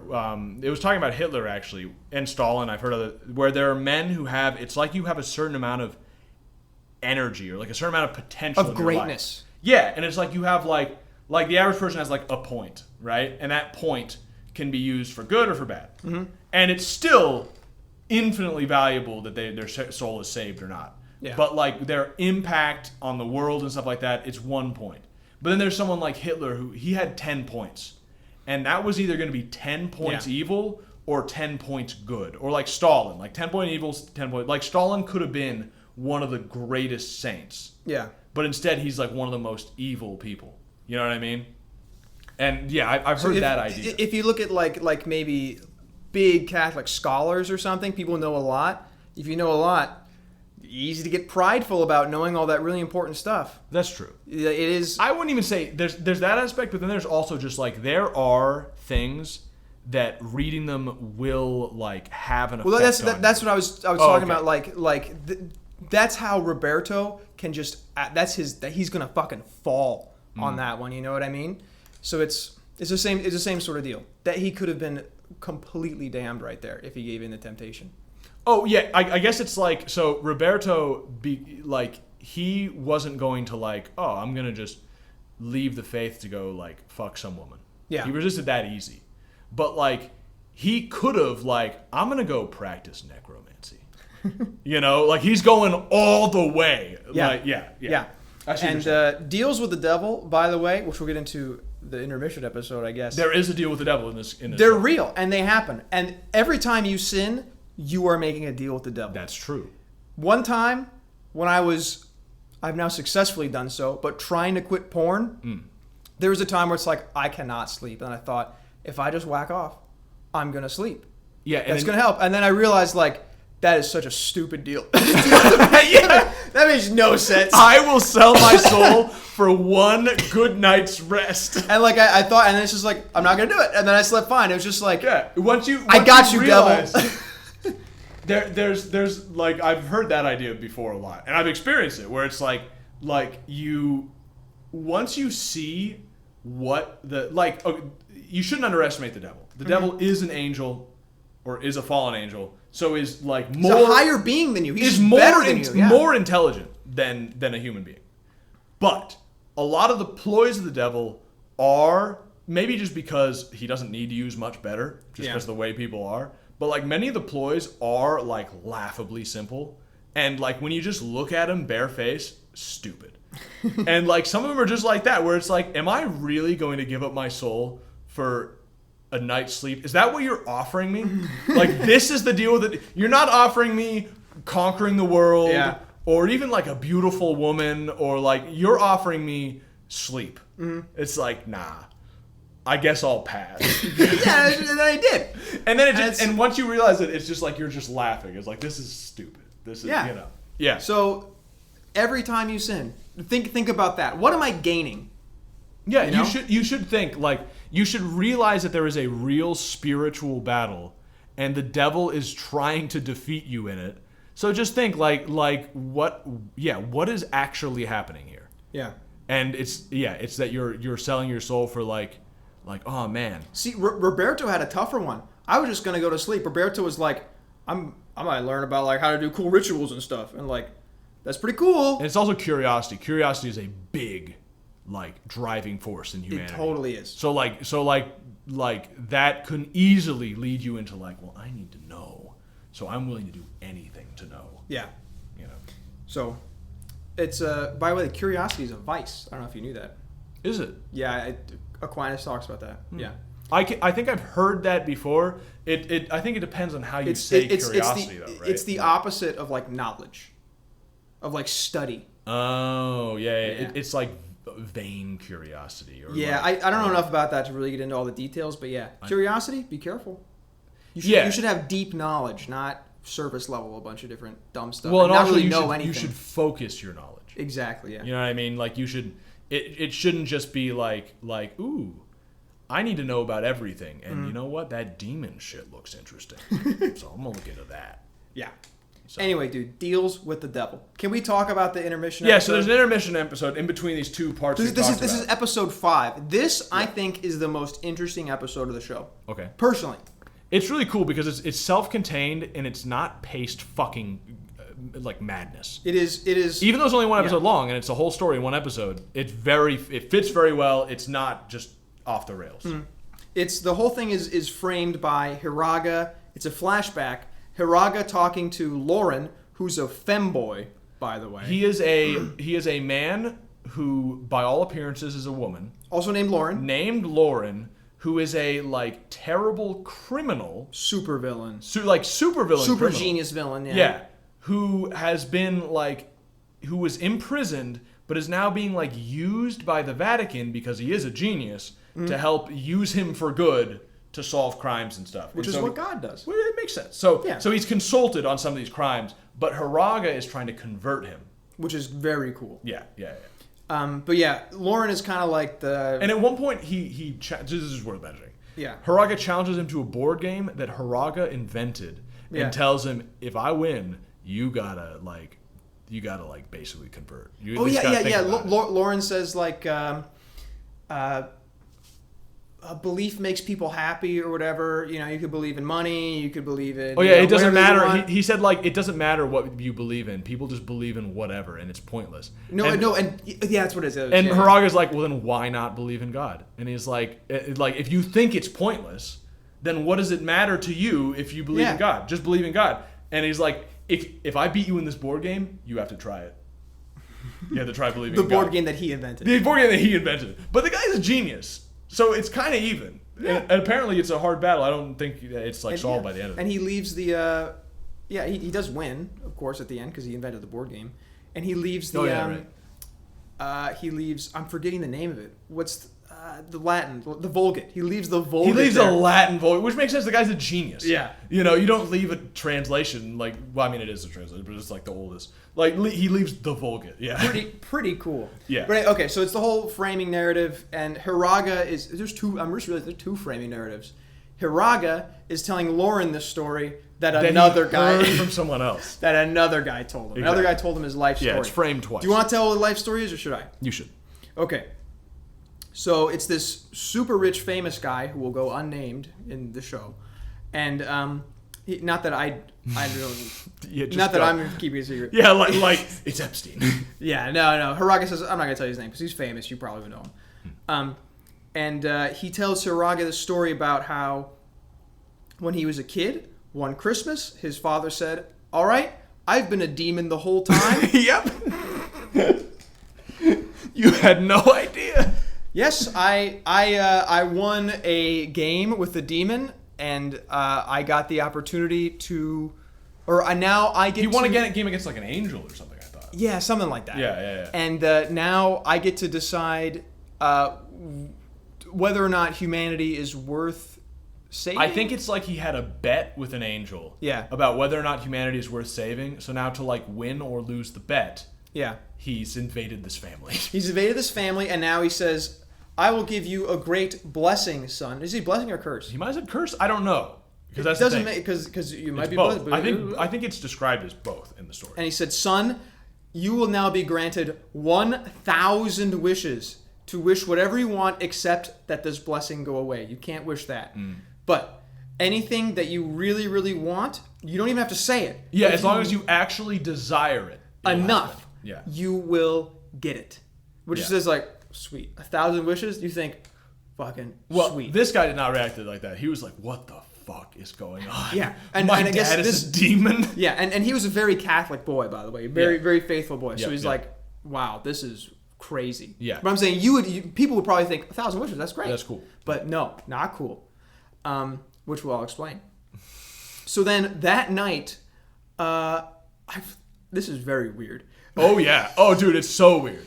That night, I guess a murderer comes to their house dressed as Santa Claus, looks at Hiraga. He doesn't know it was a murder yet. Hiraga looks at that boy in the window, and the boy just I just wish he would go, please. And just wants that enough. Please don't come to my house. So then he goes to the next house and murders that family. Yeah, and then he's like, oh fuck. He says, I wish that. Fuck. Yeah, fuck. Oh, and the dad disappears, by the way. I should mention that too. Oh yeah, the demon dad just gone. He just goes back to hell, I guess, to hang out. Seems bad there. I wouldn't want to hang out there. Yeah.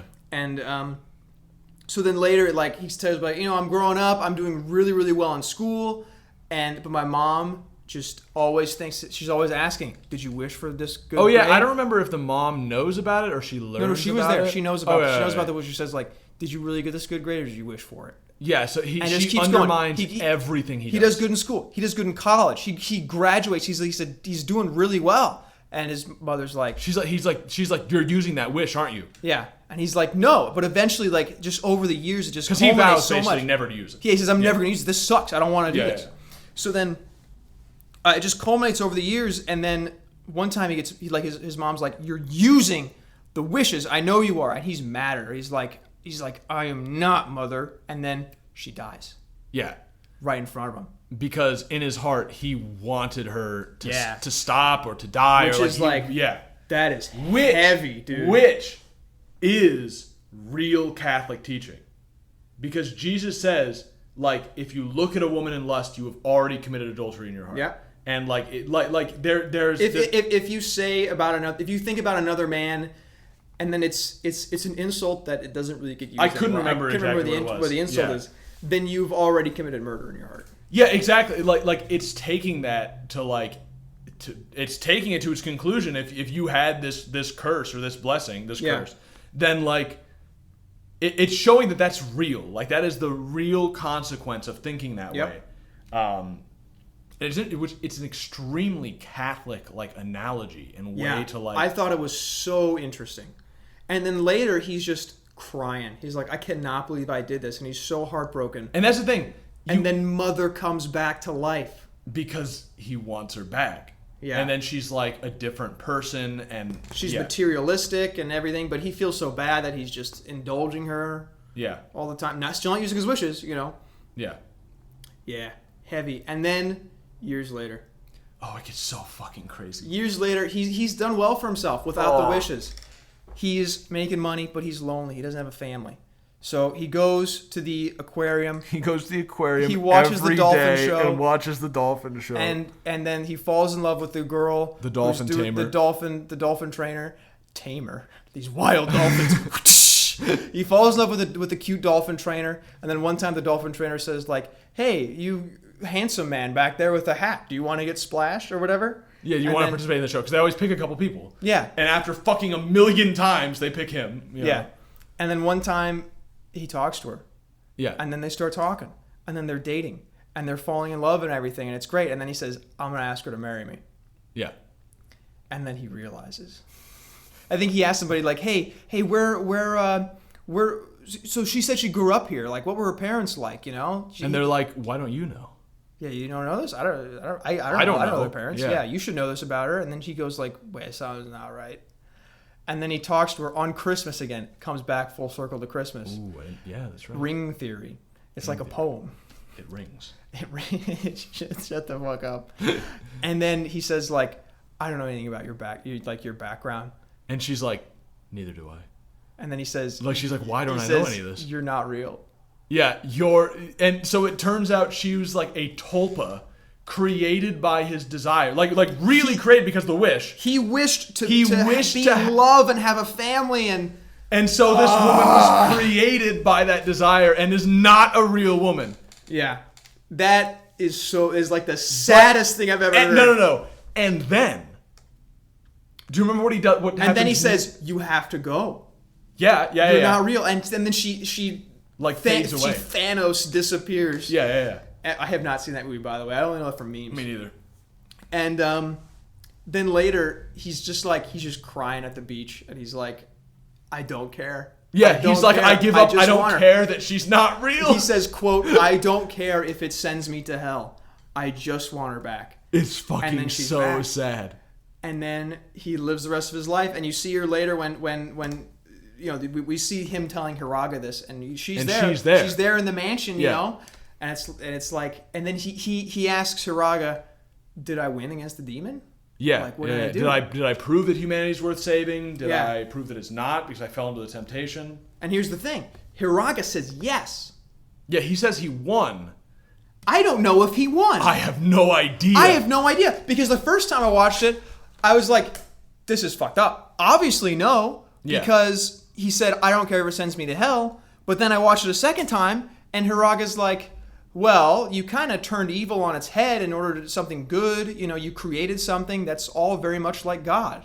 And it's like, you're right. And it's also that like you're right. He did it because they even he said did it out of love. He didn't do anything out of... Haraga said, you did what you did ultimately, like towards the end, because you loved your creation, which is why God did everything. Yeah. And it's like, so like you proved that humanity is like God. So you have proven that humanity is worth saving. Which is like, wow. Like that's it. And it's like, this was written by a non-Catholic woman. Japanese woman. Not even like in a Catholic country. She's got like no exposure. No, I researched this. I was saying it earlier. I looked into like Japanese interviews she did. There's no information about her like in English. Yeah. Because it just wasn't popular enough. But she wasn't Catholic. She just thought it was interesting. And she learned what she knew about like Catholicism from like listening to the Vatican radio station and like doing some reading of, I believe she said, just like fiction works that like had priests and stuff in it. Mm-hmm. And she said a lot of it, like her quote I think was something like, a lot of it I didn't understand, but it's a mystery series, so that's fine. Because it's a mystery. Yeah, so like she was like, whatever, like the Catholics, they have the mysteries. But it's like this is like a big takeaway for me for the show. I think it says a lot about the society we live in. Mm-hmm. This is a Japanese woman who she's not Catholic. She's not in a Catholic culture. She probably doesn't even know a single Catholic. She only knows about Catholicism through like the most basic of research. And despite that, this is the most Catholic and the most like faithful, and especially that episode has more Catholic messaging, like things to say about the faith than anything I have like ever read from the West. That is not like a book of theology, any fictional work from the West. It beats all of them. This one episode. Yeah, that's the thing. The show in general, it's a little loose, but even the show in general is more Catholic than almost anything I've ever read. But like that episode too is like really interesting and is more Catholic and more interesting in that way than any Western media that is not explicitly Catholic, which even then there's very few of like nowadays.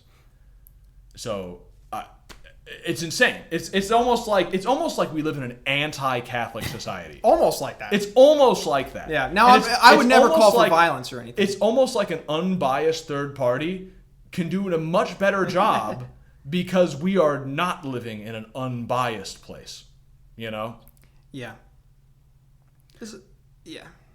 What do you think? Do you think he did the right thing?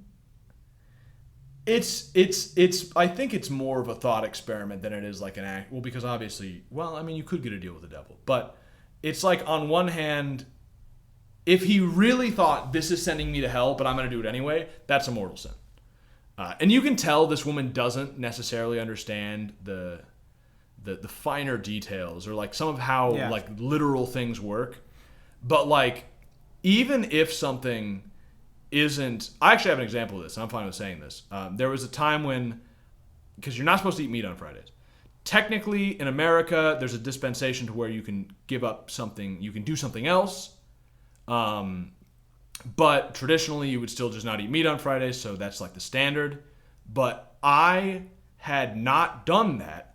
I knew that I was supposed to not eat on Friday. Well, I thought, right? I thought it was a mortal sin to eat meat on a Friday, and I knowingly did it anyway. So I confessed it to the priest, and the priest told me, he said, that's not a mortal sin. Mm-hmm. But you thought it was, so it was. Yeah. You know what I mean? And it's the same thing here, where it's like maybe what he's doing, like maybe having this woman who, like, is she even a real woman? Is she I thought of her like almost she's real. She's absolutely real. But she was real. materialized there, but like, does she have a soul? Like, I don't know. What are the details of this? I don't know. So like, maybe in certain circumstances it could be good, but if we're taking it literally where he said like, I'm going to be sent to hell for this, and I'm doing I it don't anyway, care if it sends me to hell. True, but that's obviously implying that he thinks it will. Yeah. That detail means that he is sending, like, what he did was wrong.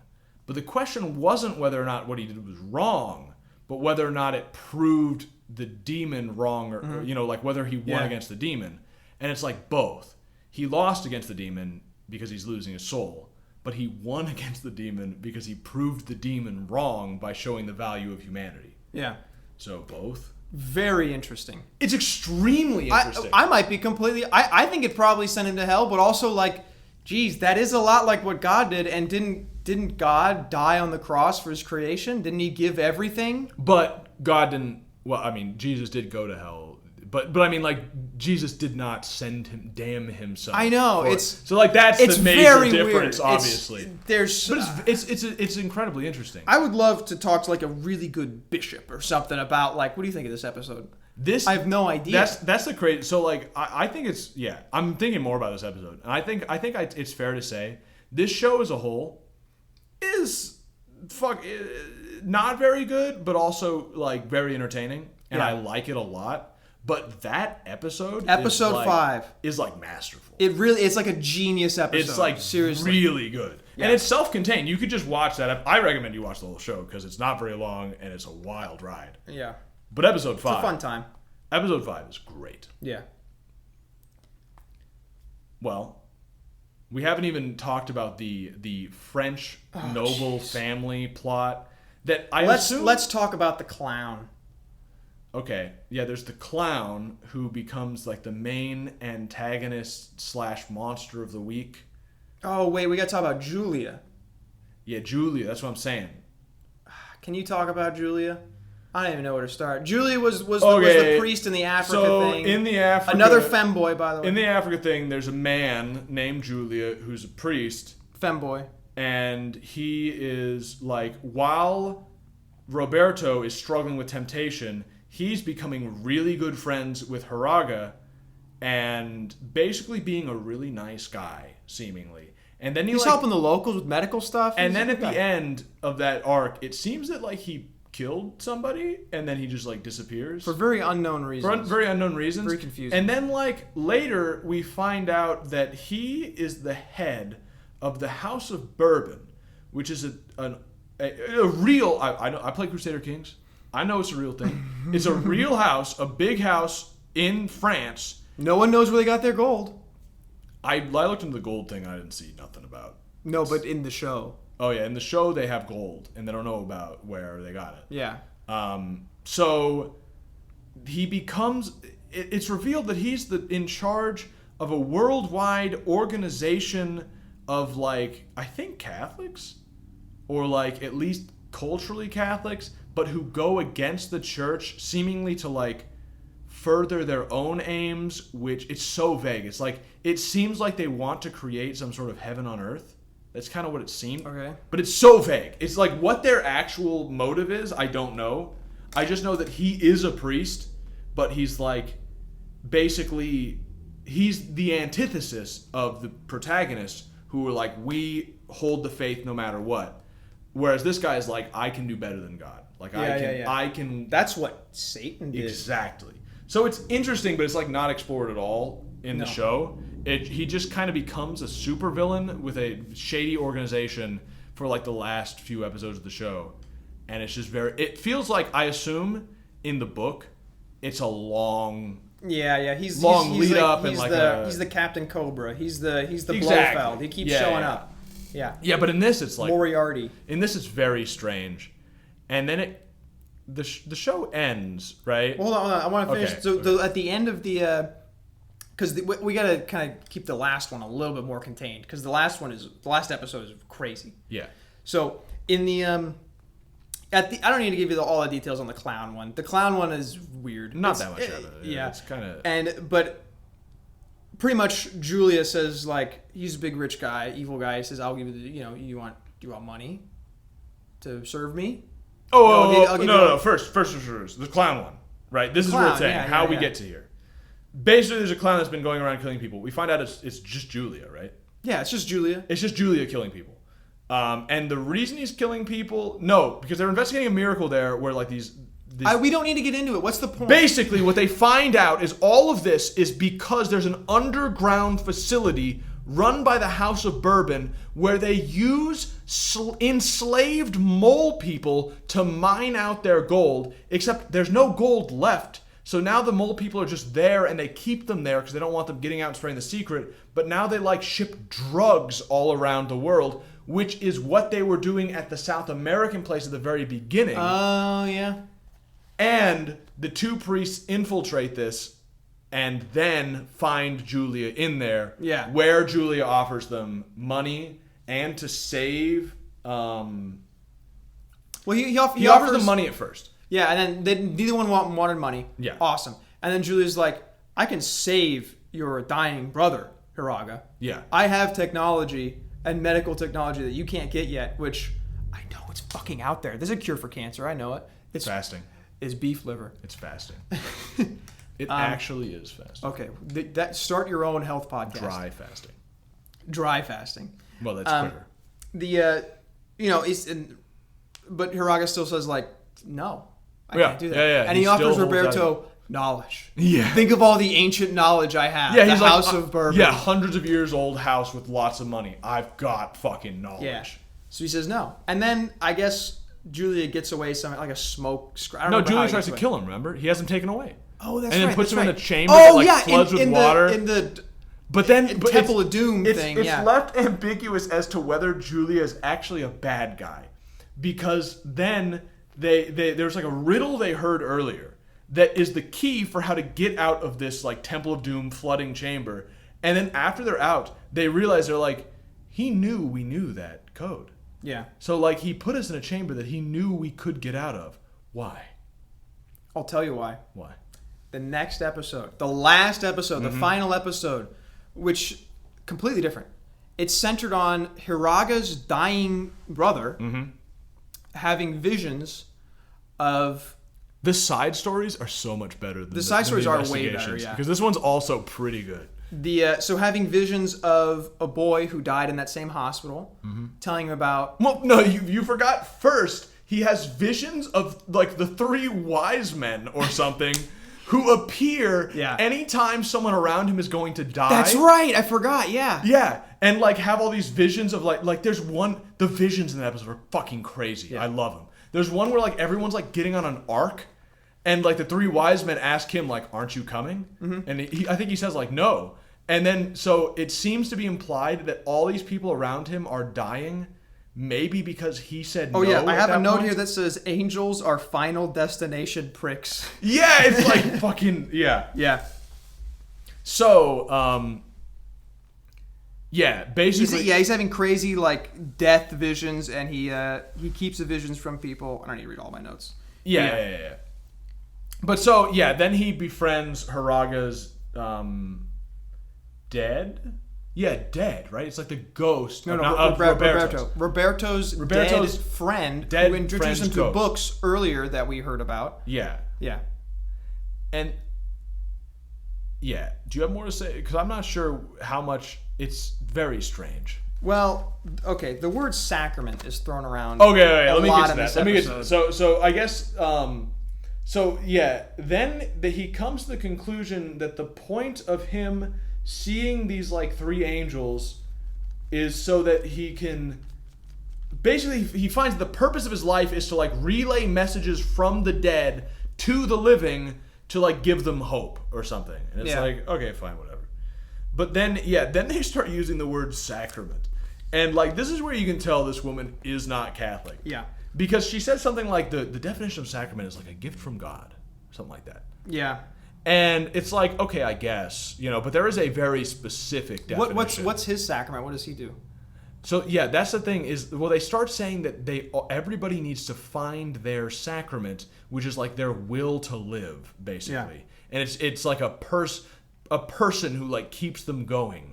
That's their sacrament because that's their gift from God. And it's like, it's an okay message, except that is not, you are not using the word correctly. Sacraments are, this is from the Catechism of the Catholic Church. The sacraments are efficacious signs of grace instituted by Christ, and entrusted to the church I would say... By which divine life is dispensed to us. I think they did say, though, they got the beginning right. Because I think they did actually phrase it as signs of grace from God. It was like, okay, but they are specific ones instituted by Christ. Yeah, it's very specific. They are not just... Yeah, so it's like, I understand why this non-Catholic woman... This is like the only point at which she has been that far off. Yeah, it's pretty far off. But even then, it's like, it's a translation thing. You know, she could have just chosen a different word. It might have been a translation thing. Who knows? Like, well, I mean, like, if someone had just told her, like, that word is not ever used in the vague sense you think it's used, then she would have just used a different word, like blessing or something. You know? Yeah, maybe that. You know what I mean? Because blessing, even blessing has a specific definition, but is also used in a vague sense. People would understand it. Sacrament just isn't used that way. She doesn't know that 'cause she doesn't know English, I assume.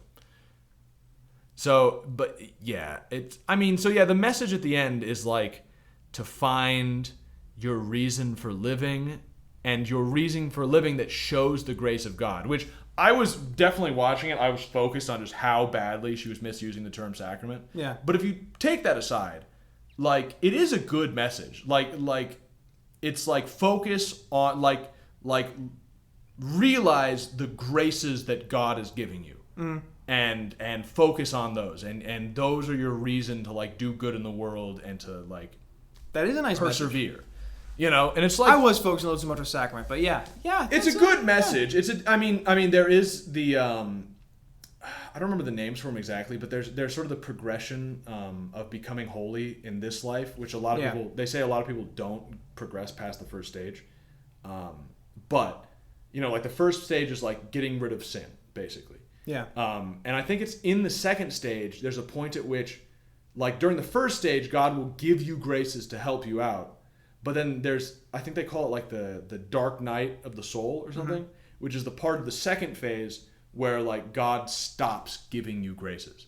Because you are now well enough formed in the faith and like that you don't need them, and it's almost like a test of your faith.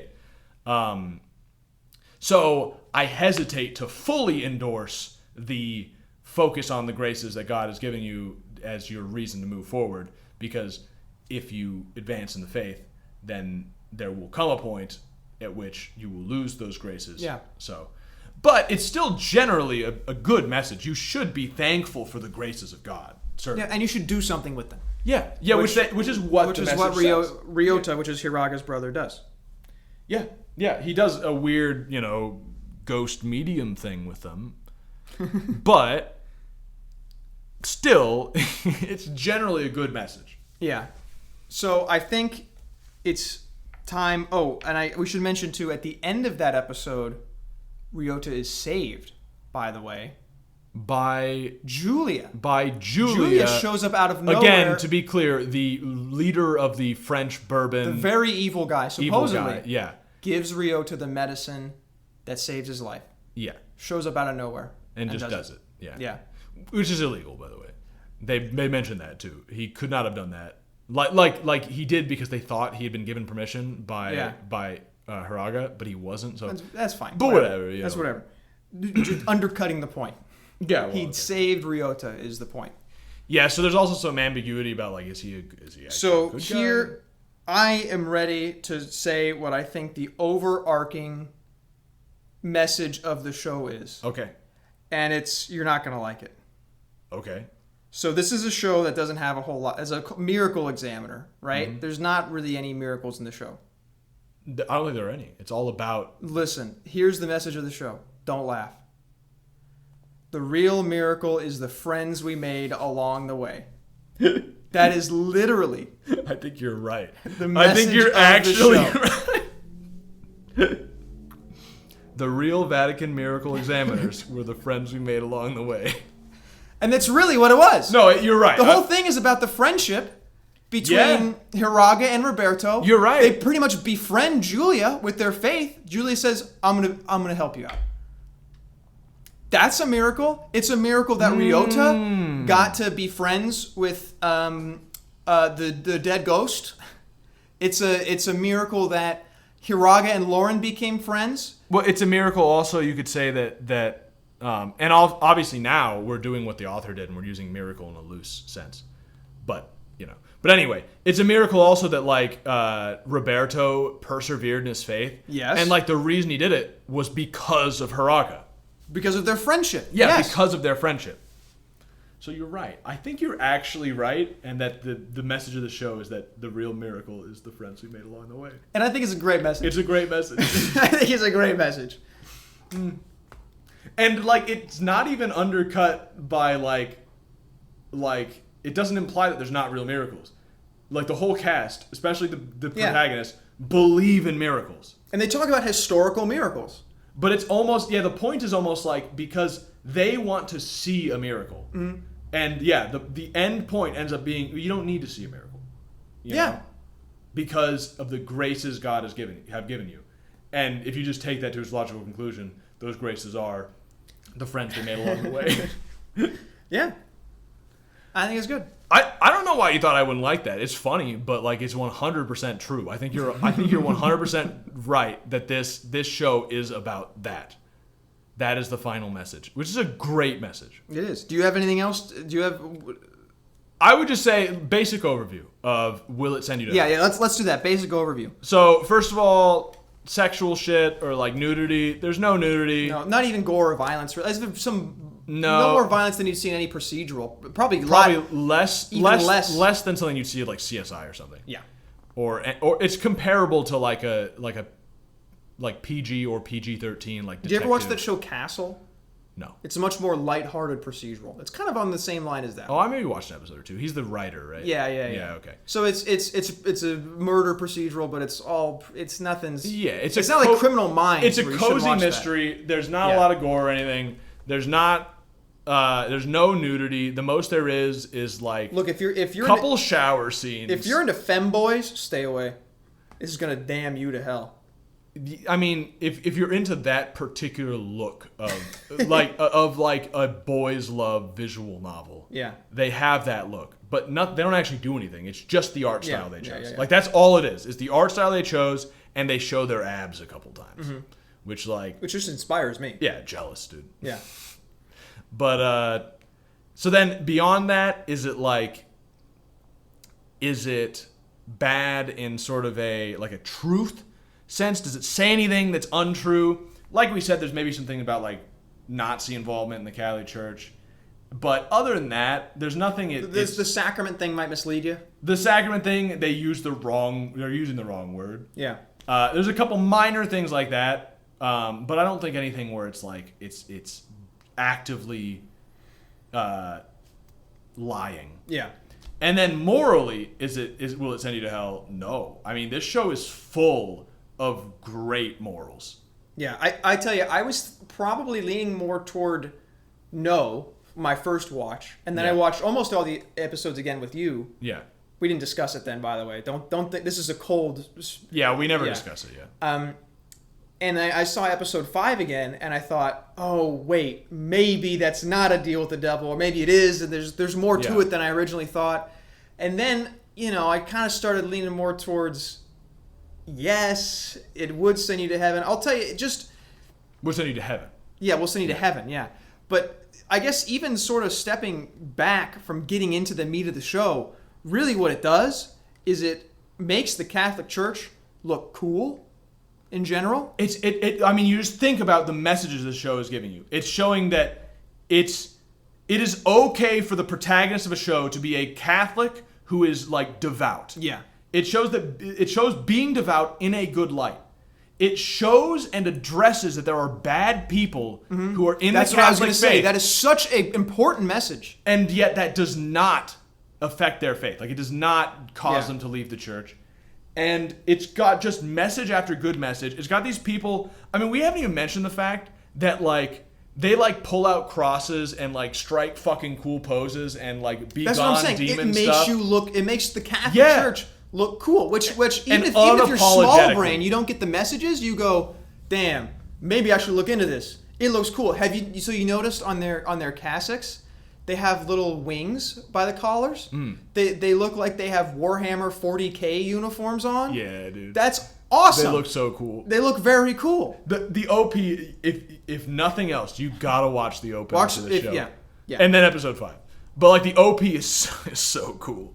But yeah. So I think this show is like a morally good show. Yeah. Like, and here's another element of Will It Send You to Hell? Would I show this to my kids?